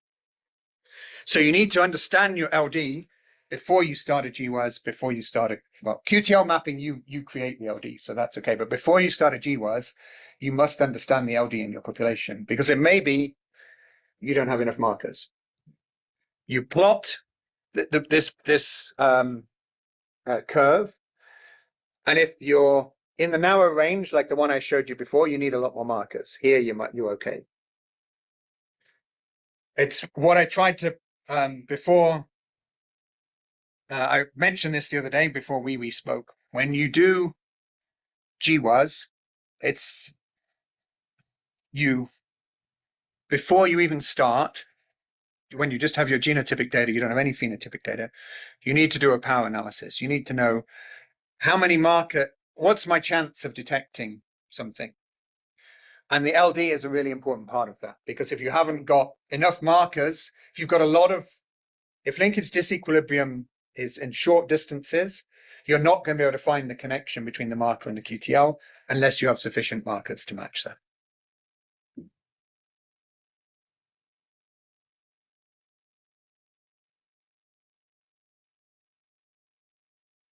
Okay. The aim of this exercise is to look at two different populations, one with a lot of LD, with a high LD between markers in general, and one with less LD. And it relates to the GWAS lecture, because remember, it's really important to include population structure in GWAS. This is going to show you how population structure affects linkage disequilibrium. So you all have this exercise, and I think you can run it in right from what you've. So if everybody can go to the exercise now, we can run through this in about half an hour. Yeah. Okay. So I'm going to quickly tell you what the script is doing. You're setting a directory, you're pulling in the data. Then what you're doing here, this AG map, we have the data on the markers, but we also have a map, a genetic map, and so we pulled in the map here. And what we're doing here is calculating the LD, just with a package that calculates LD. Then we're pulling out the LD's values and the distance between the markers. So here, and then we are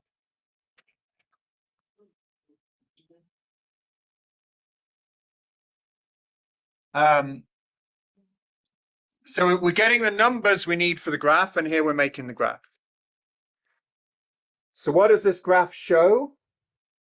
So you see each little block, that's a marker along the chromosome. This is old data, so there's not that many markers. And this is going along the chromosome from one end to the other. This is actually genetic distance. So and then the color is how well correlated the markers are. What's the LD between marker 1 and marker 2? Is this gray here? That's between marker 1 and 3, 1 and 4, 1 and 5, 1 and 6. And what you've got on the diagonal, this will be marker 1, the correlation, the LD between 1 and 2, 2 and 3, V4, 4 and 5, 5, 6, and so on.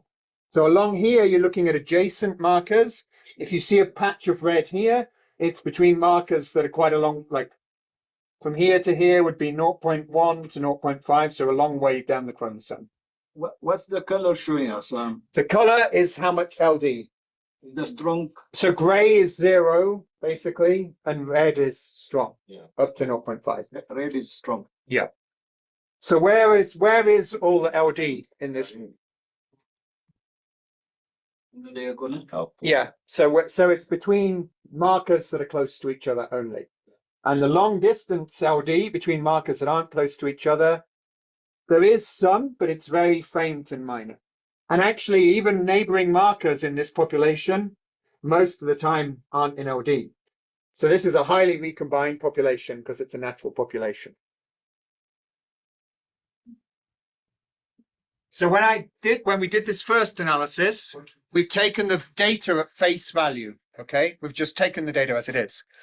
But in reality, this is the same data set we did the Hardy-Weinberg thing on. And we know that data set has structure. So now what are we going to do in the next analysis is reanalyze the data, accounting for that, adjusting the linkage disequilibrium for the fact that we have a structured population.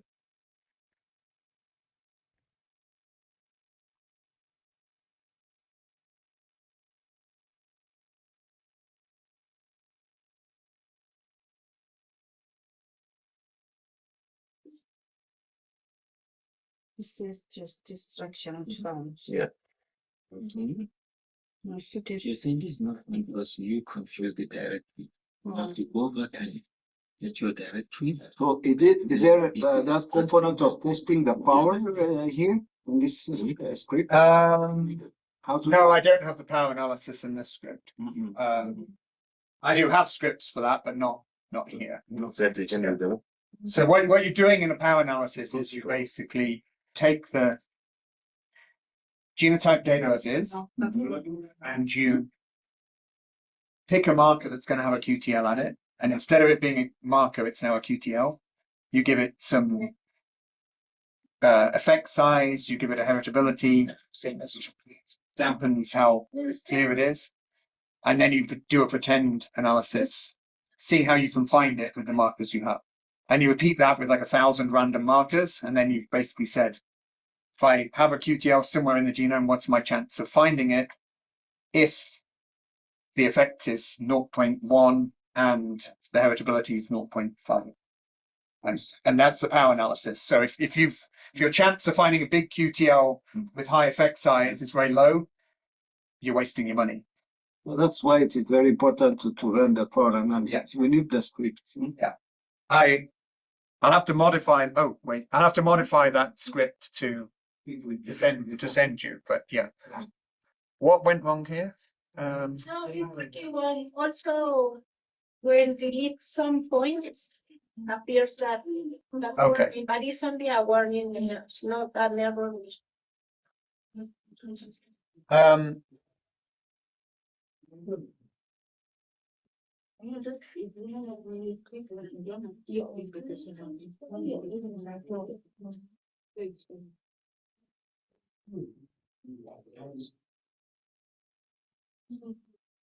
This is another way of plotting the data that you saw earlier. So instead of going down the chromosome and looking where the red is, we look at the distance between every pair of markers, which we put on the x-axis, and the LD on the y. So we can see the only markers that have any kind of LD are really, really close to each other.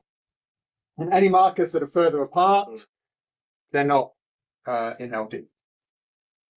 So if you wanted to do GWAS in this population, you need a lot more markers than here because there's only like 20 pairwise comparisons of markers where you actually find even the markers correlated with each other.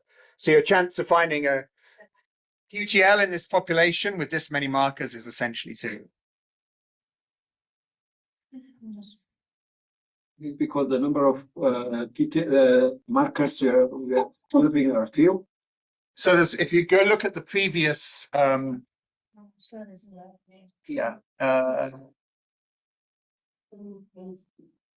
plot.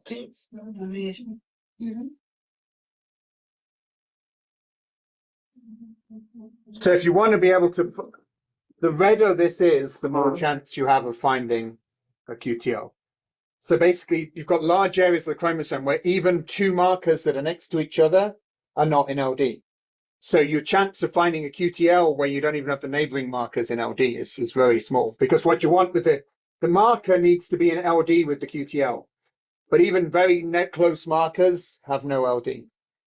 So you'll never be able to find much. This one, If you happen to have a QTL here and these two, between these two markers, you might find it, but that's not very likely.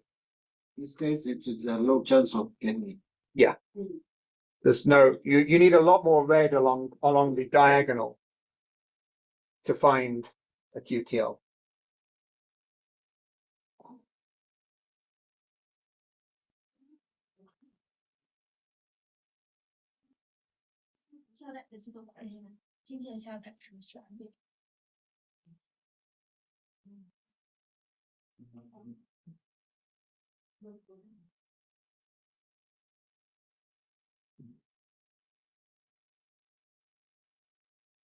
So now that was the other way of looking at the data. Now we'll add in some structure.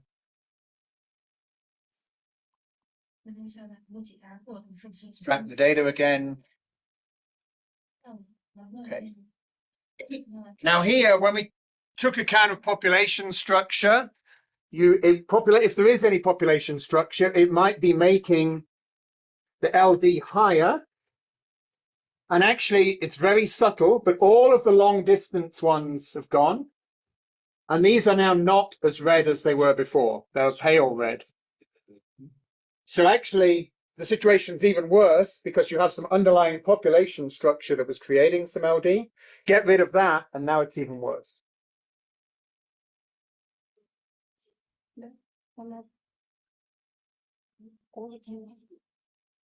So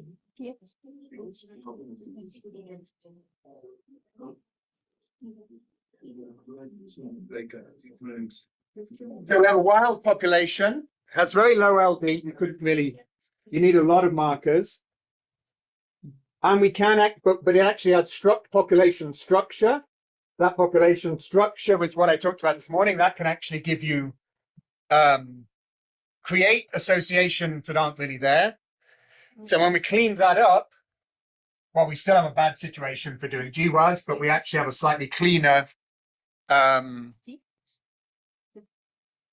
figure. This will become, it's hard to see with this wild population first, but when we do this in a breeding population, you'll see that. So the difference is, it's as big as I can.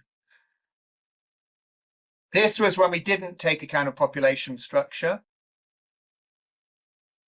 And then when we do take account of population structure, gone the wrong way.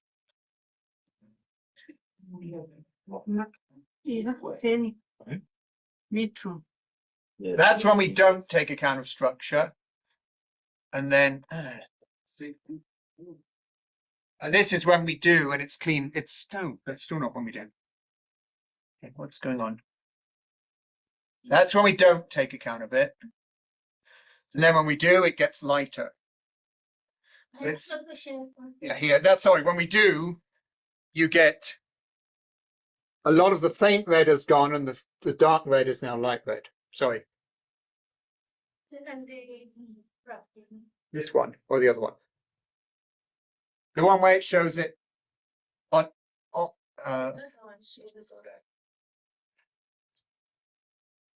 Yeah, that one.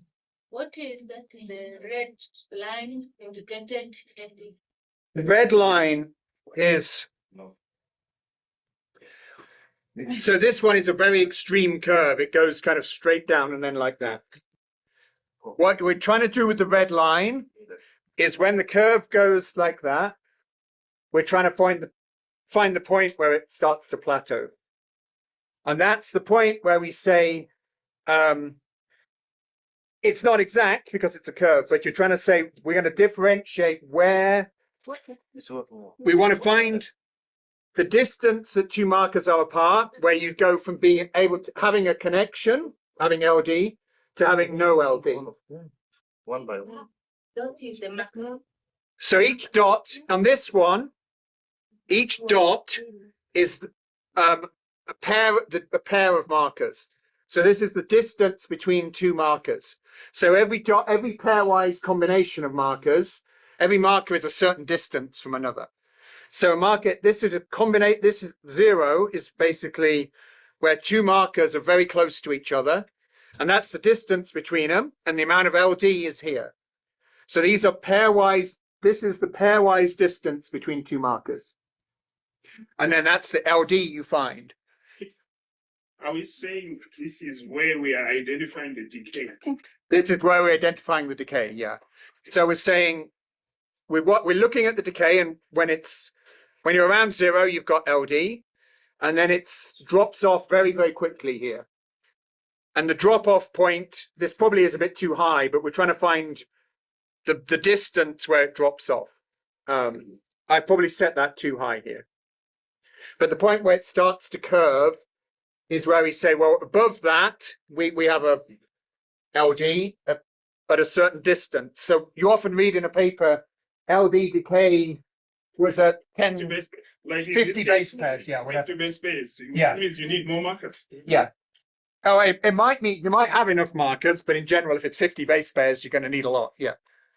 But that's telling you if the decay is at 50 base pairs, how many markers do you need to make sure there's a marker every 50 base pairs? If it's 100 based, if it's 100 KB, you probably don't need many markers. So you find the point where it curves down, that's the cutoff, and then you say, okay, that's my cutoff. How many markers do I need to have a marker that's spaced on average that amount? And that will help me find QTLs. And that's where you have to make your decision of your investment in the technology, because if you need a lot of markers, that's going to cost you a lot of money, and maybe it's not worth doing the study. And the worst thing you can do is use an underpowered data set, because you're just completely wasting your time. And you can note that beforehand, even with a relatively small number of markers, you can probably get an idea of the curve without spending on a lot of money. So it's about before you start the study, you need to know what's going on. This is just preparing our data for US analysis. It's useful, knowing the LD in your population is useful for other things as well. Including for US. Yeah. I mean, a lot of this is about preparing for GWAS or QTL mapping, but it's useful in general for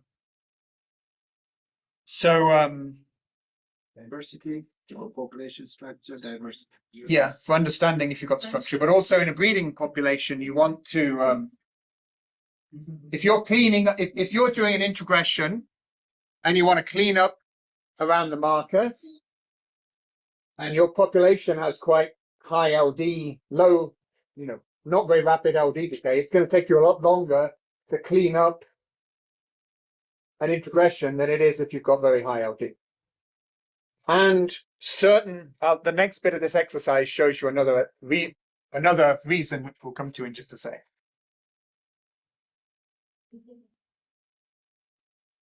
So now we're going to look at a breeding data set. There's a lot less recombination and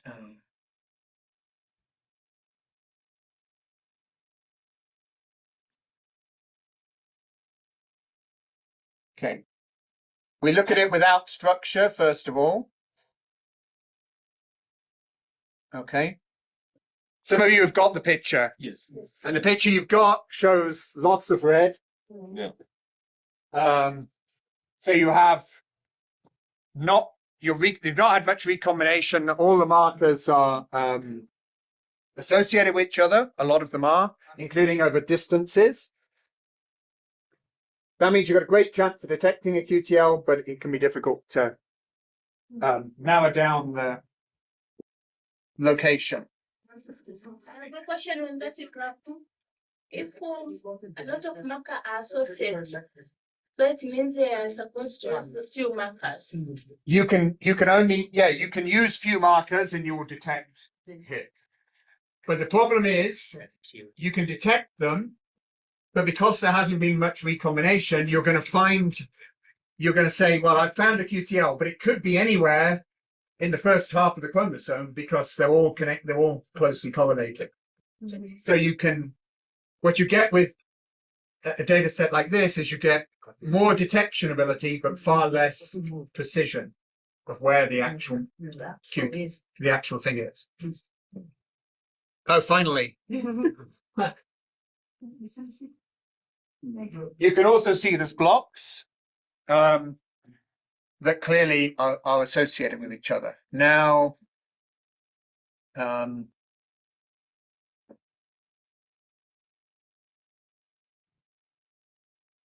now if we look at this plot, now you can go a long way down the chrome. You can be 50 apart and you've still got quite high LD. And you're going to fit a curve that goes, actually ignore the red, I've got the red line wrong here, but you're going to set your curve to go down like that, and maybe it's a lot longer distance. I think I've got something wrong with the way I've set the red line. But maybe this population has structure as well. So let's do it taking account of the structure of the population. And now it looks different. Does it? Or is it finished? Wait.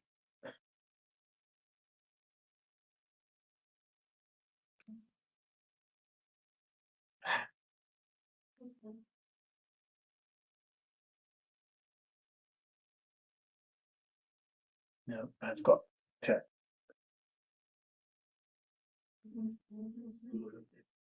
I've gone into a totally different script. Okay.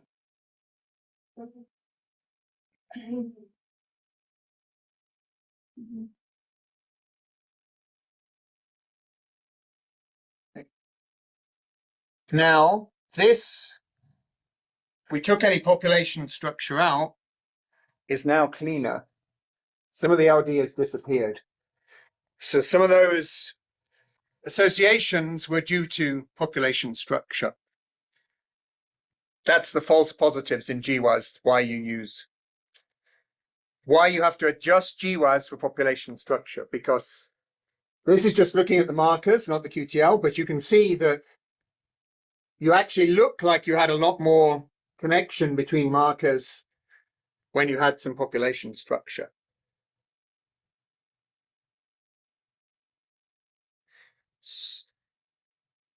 You get it. And this now is much cleaner. So what it did, all that false structure that was created by all the false, not false, but the non-real LD that was created by the structure is actually all this stuff that was down here. This bit is still the same, and we've cleaned up most of the junk. This is probably a marker that's in the wrong place on the chromosome. So this helps you assess beforehand where you spend your money on your GWAS and how you measure the LD decay. But also you need to, even when you're doing this analysis, think of population structure, just like you do when you do the GWAS. And that's, again, why we talked a bit this morning about the Hardy-Weinberg and looking at population structure, because it importantly impacts all the analyses you do. Yeah. This time, most of the, I don't know, black dotted concentrated in this side instead. On the left. On the left and not on the bottom. So what does it mean? So this is the real, when you've adjusted for population structure, this is the real LD.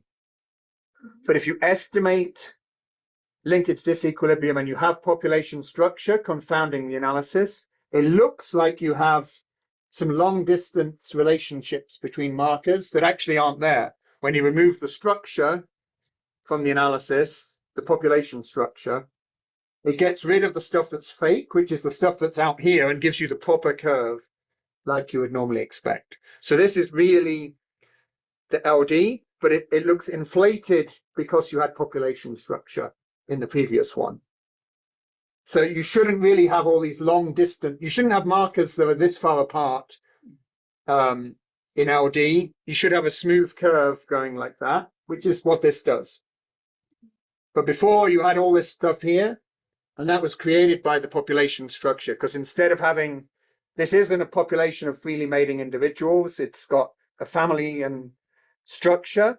That means it looks just like in the Hardy-Weinberg, which when you're looking at single loci, if you have two subpopulations that are different and have different allele frequencies, it produces fake linkage disequilibrium, just like this fake produces fake deviation from Hardy-Weinberg, because it's really, well, it produces real deviation from Hardy-Weinberg because it's not a real single population, it's two. That was the same in this data set, but what it does instead, here it creates an excess of homozygotes. What it does when you look across pairs of markers instead of individual markers is it creates some false associations between markers. And that's because you have subpopulations. So imagine you have, instead of this one, we imagined we had one subpopulation that was fixed and one that was normally in Hardy-Weinberg. If you're looking at a pair of markers, imagine the first population only has allele 1 at marker 1 and only has allele 1 at marker 2. And the second population has both alleles segregated. And those markers are miles away on the chromosome. They've got nothing to do with each other. But it looks like, because if you took the overall thing and assumed it was one population, let me just draw this.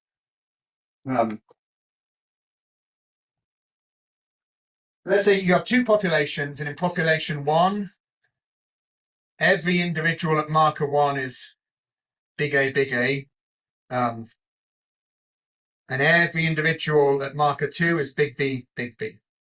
Okay, population 1, subpopulation 1. And you have a subpopulation 2, which is just normally segregating. So it has AA and BB. So you've got all these combinations. You've got AB of gametes here. I'm just going to do, well, I'm going to do my thing. Okay, so you have AA, BB individuals, you have AA, BB individuals, you have A, BB individuals plus AA, BB,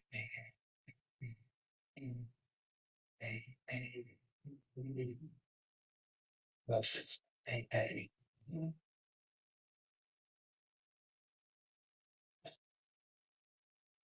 So in the second population, it's heterozygous at both markers, and you've got all 9 combinations in roughly something that's like Hardy-Weinberg, but for 2 markers. Population 1, because it's fixed, you've only got you've got big A, big B is always together. So if you mix these together, if you pretend they're one population, which is wasn't thought because you didn't realize the structure was there, then it looks like this population has a huge excess of big A being associated with big B. That's going to be recorded as linkage disequilibrium. But those markers could be nowhere near each other on the chromosome. So if you don't take account of this, you misgauge. If you don't look at the structure of your population beforehand, or you don't account for it, you could look at the LD plot and say, oh my God, it goes down to 200 megabases. Everything's in LD. This is not going to be a useful population. But in reality, maybe you didn't have one population. You had some family structure. If it's a breeding population, you're going to have some family structure. It's exactly the same problem we're dealing with here, but with pairs of markers instead of singles. Whereas it looks, because one population is essentially fixed, and you mix that with something that's actually segregating normally, it looks like there's a distortion.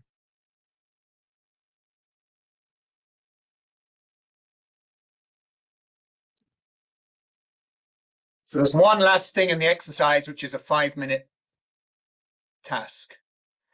So if you go back to the HTML document,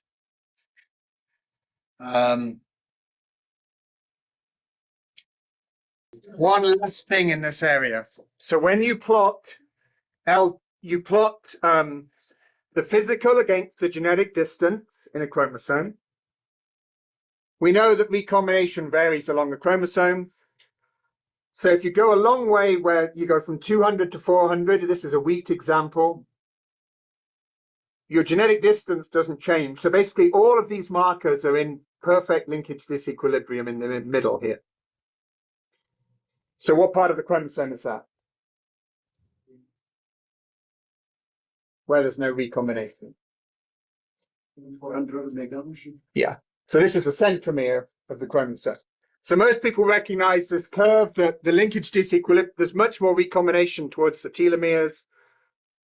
Centromere has no recombination, so the LD along is very high here and low at the ends of a chromosome. But what we also have here is, if you actually plot it, it's not just high at the end, low in the middle. So this is the recombination rate, which is related to the linkage disequilibrium. It actually has got variable pieces in it. And there's other pieces here where it goes down, where you have bits of chromosome where there's no recombination. Anyone know what these are likely to be, especially in wheat?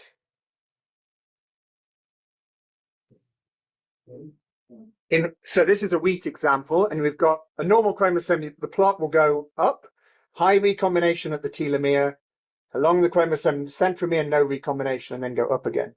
But actually what happens in this wheat example is you've got some other flat bits here where there's no recombination for a long distance, like there and there.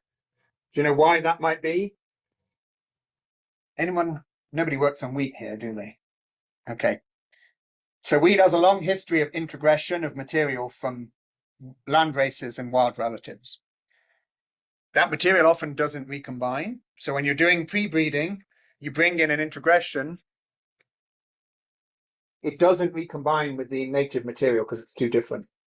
So you get these large chunks for, 100 centimorgans in some cases, 100 megabases, and they don't recombine at all.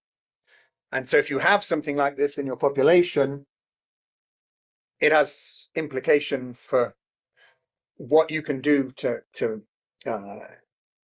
it has implications because you've got a chunk in there that doesn't recombine with everything else. So all the linkage drag is huge in that area. So it's always good to plot your chromosome and know that actually if there are any areas where you've got a problem with recombination beforehand, because this is going to be an area you can't really introgress things in very easily anymore or recombine. So it's kind of a dangers of introgressing chunks from very distant material is you can't get rid of the linkage track. You get these non-recombining parts of the genome. I'm going to stop on LD there. I hope you've got some idea from that it's important to look at LD when you're doing particularly GWAS, QTL mapping, etc. But in general, in your breeding program, it's good to have an understanding of how much recombination you have and what you can achieve. Just to remind you two things. If you have the script to draw this plot, plot this one. I'll write a note of that. And the other one is the power analysis. The power analysis, yeah. It would be good if it can fit with the example so that we test it with the example. With the power analysis, I need to check I haven't written it. I need to need to generalize it because it might only be. I've done it for particular crops, so I need to, instead of having a number in there, I need to take that out and you input like the number of chromosomes, things like that. So, but I'll make a note to do that. To follow the analysis that we did before with R, we can do it almost the same in bioflow. Okay, so for that reason, it's important to check if your standalone bioflow works well, or if not, run since the CIMIT Market Intelligence or since EBS project. Okay. So for the start to use this module for the diversity analysis, the first step is retrieve the new data, okay? But in this occasion, we don't need to retrieve phenotypic data. In this case is genotypic data, okay? So if we go to genotypic data, we can see that we can upload data from a HapMap, from a BCF, or from a CSV format files, okay? So in the case of HapMap, we don't have another format. HapMap is a format. For BCF, also, the only one format is BCF. And in the case that we have our data in CSV format, we need to put in the columns the SNPs and in the rows the accession. Okay? So be careful with this specification for your data. And also, you need to put the information in 0, 1, and 2. Okay? Okay, well, in this case, we will work with the example data.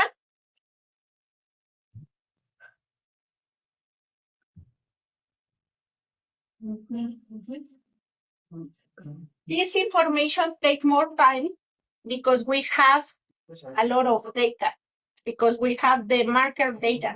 So in all the occasion, the marker data is big, okay?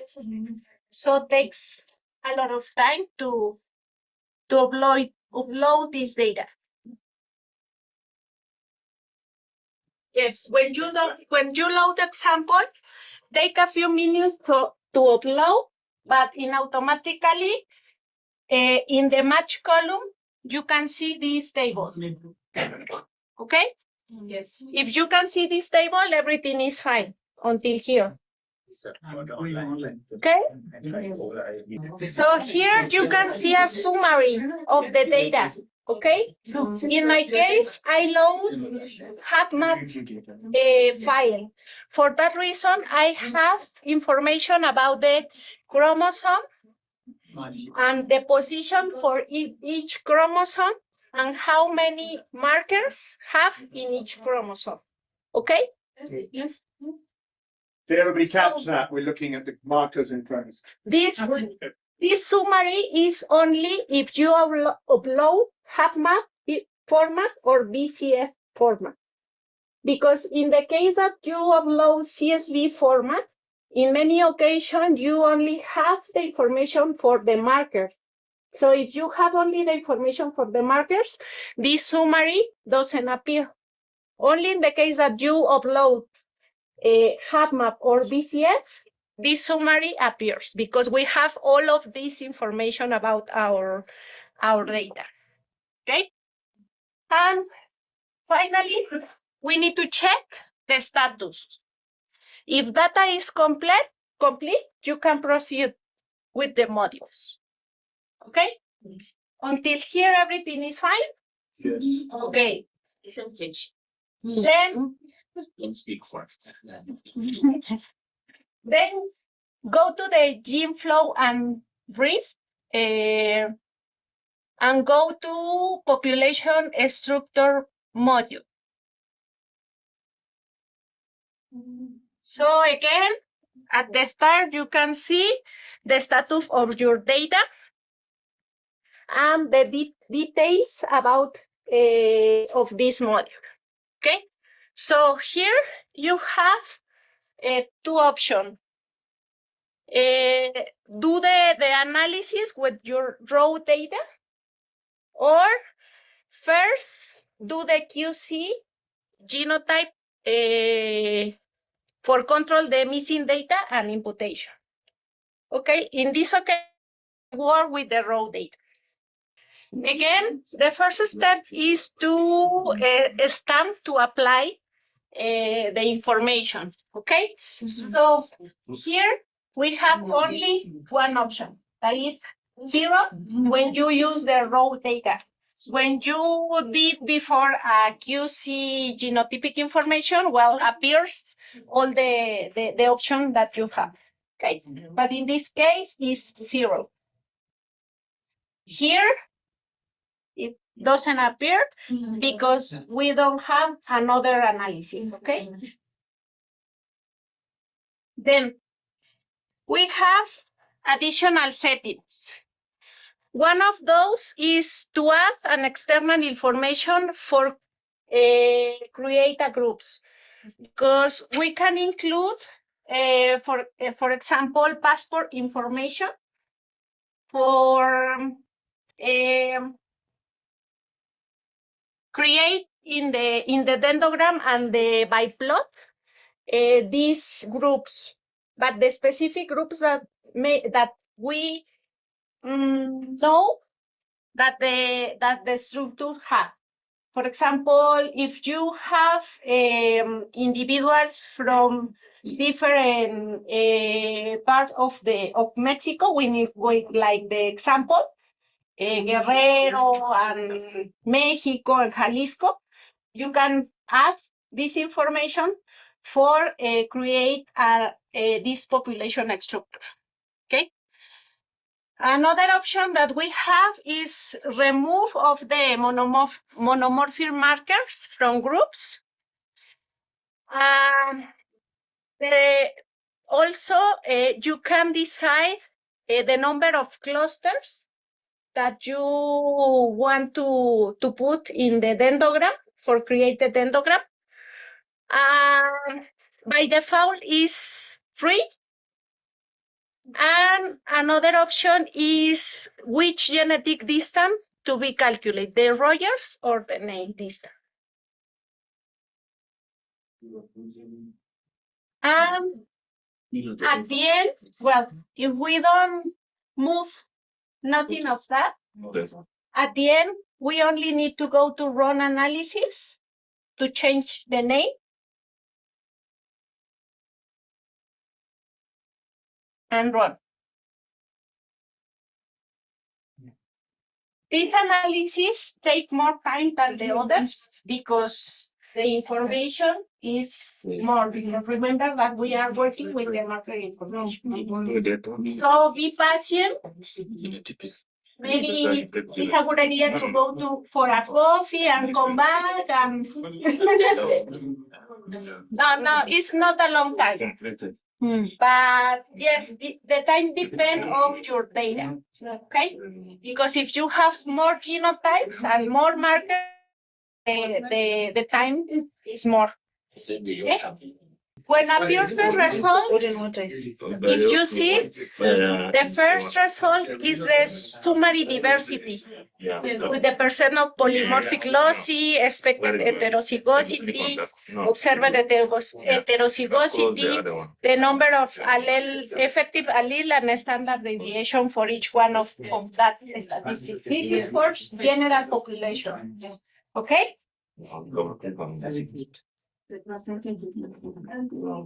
Then the percent of missing values in markers and in genotypes.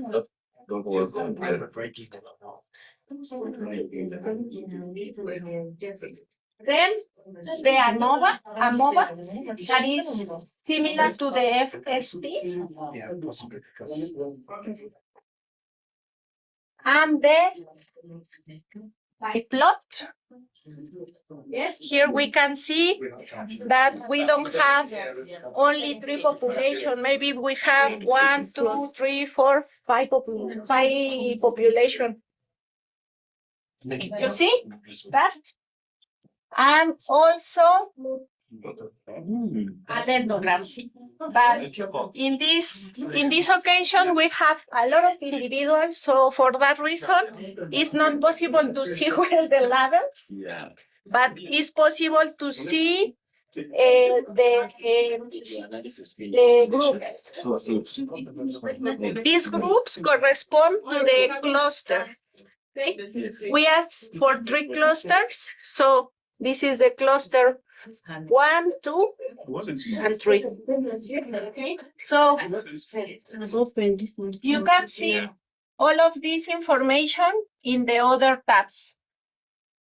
Okay, by genotypes and by markers. Okay, the same statistics that you saw in the lecture. Yes. Here will be appear a heap map where you can see the distance matrix.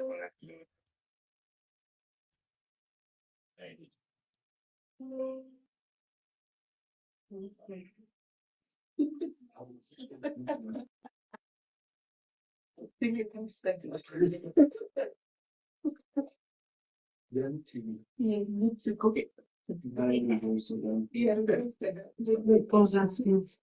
see, this is the distance matrix, okay, but it's in heap map graph. So the colors correspond to these scale values. If you see blue one is 0. If you see red is near 2.5. So did you remember the distance matrix? The values that have the distance matrix is to 0 until the values for distance matrix is between 0 and 1. 0 is because the individual Are not related? see this and this one are the same individual, and the line is 0, right? So we can see here a groups, for example, this is a group, and you can see the information if we go to inside of the map. Okay. The more the red is the color is broken. This is a scale. The scale is from 0 to more or less 0.5 because the higher value is more or less 0.5, 0.6. So for that reason, this scale is like this. But the distance matrix is between 0 and 1. In this case, is because the highest is more or less 0.6. For that reason, this is the scale. But when the values increase, also the scale increase. Okay, so see the scale always. And how do we interpret that? Is what we want. So what population is this again? Is this a breeding population? Yes, it's the example population where we have the maize data. Okay, it's maize. Yes. So the reason you can't get to 1 is because there's a lot of heterozygosity in this population. So if you're an inbred line, you have a relationship of 1 to yourself because at every marker you're the same. But if you're a maize, it's hybrids, isn't it? Yeah. If you're a maize hybrid, you're kind of hard to get your 1.5 to yourself because you're heterozygous in the markers. That's the interpretation. Is it the hybrid? You took the different one, or is it the inbred? That's the hybrid. Okay.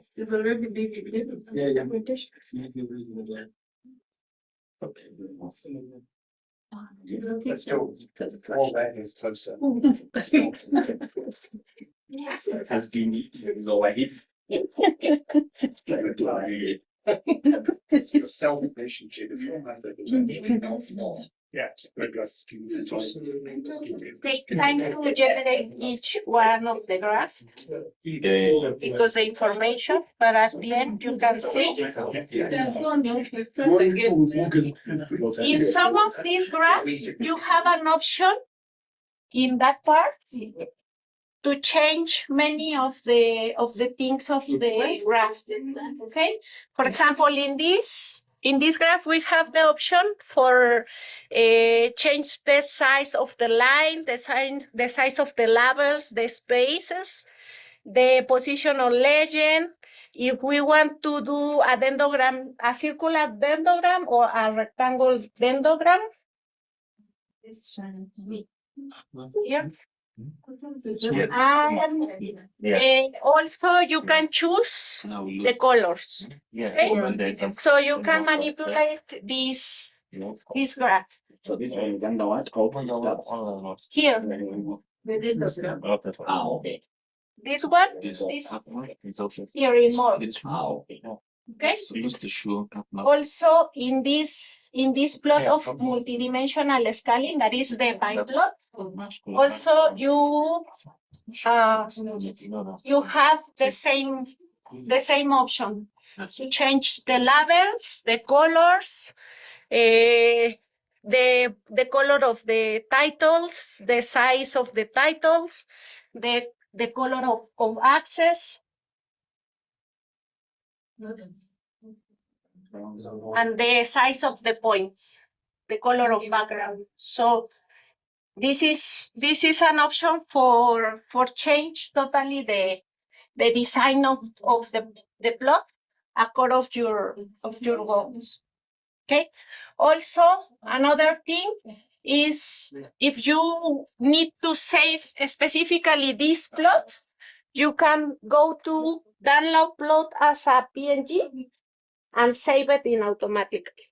You save it in a high resolution format? Yes. PNG is very Like HD? Yeah. So you can enlarge it without affecting it. Yes. And you have another option, for example, to do a zoom. Well, take more time, but you can do a zoom, you can cut, so you can do many things to these graphs, and also you can download the dashboard. Okay. No, mine don't. Start it now. Chat and see what I No, it's closed.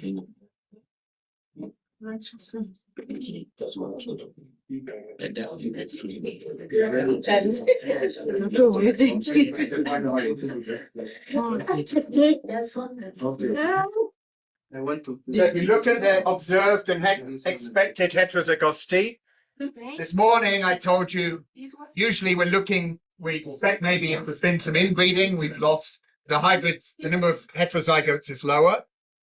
But this data set is actually a bunch of maize hybrids. So if you go look at the statistics, you'll see that the expected heterozygosity is actually much lower than the observed because The observed is high. the observed is high because they're actually hybrids. But Close this one. one question I have, does the expected and the observed heterozygosity change about the variability?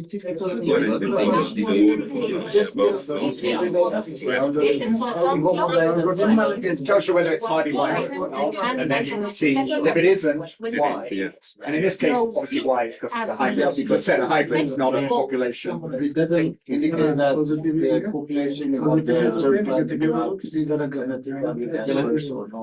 I went to just and drift. If you have population structure, it tells you that it's a structured population, not a single population. But it doesn't tell you the absolute amount of diversity. You have to get that from the signal. Well, when you do the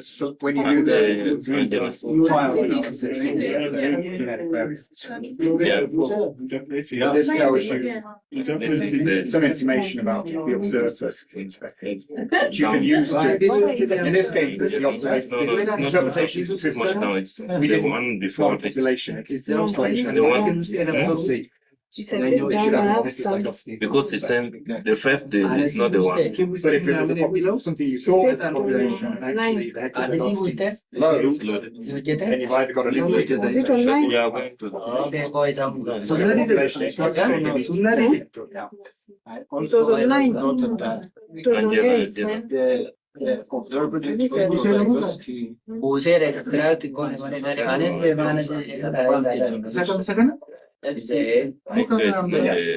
It should go.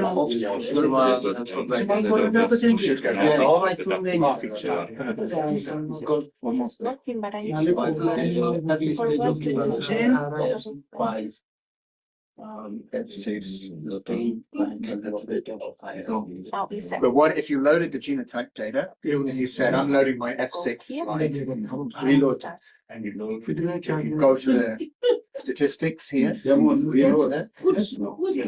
Yeah. Oh, it's a touchscreen. After here, where it's By genotype. So that's going to tell you your effective. And you may notice, you may go through that into my F6 line, and then you'll see one that actually has, instead of, the expectation, which is like 3%, you see one that's got 50%. So that's an actual mistake. I need to get it. So you need to filter it. If you have an expectation, if your expectation is this is a set of F6 lines, and your heterozygosity is 50%.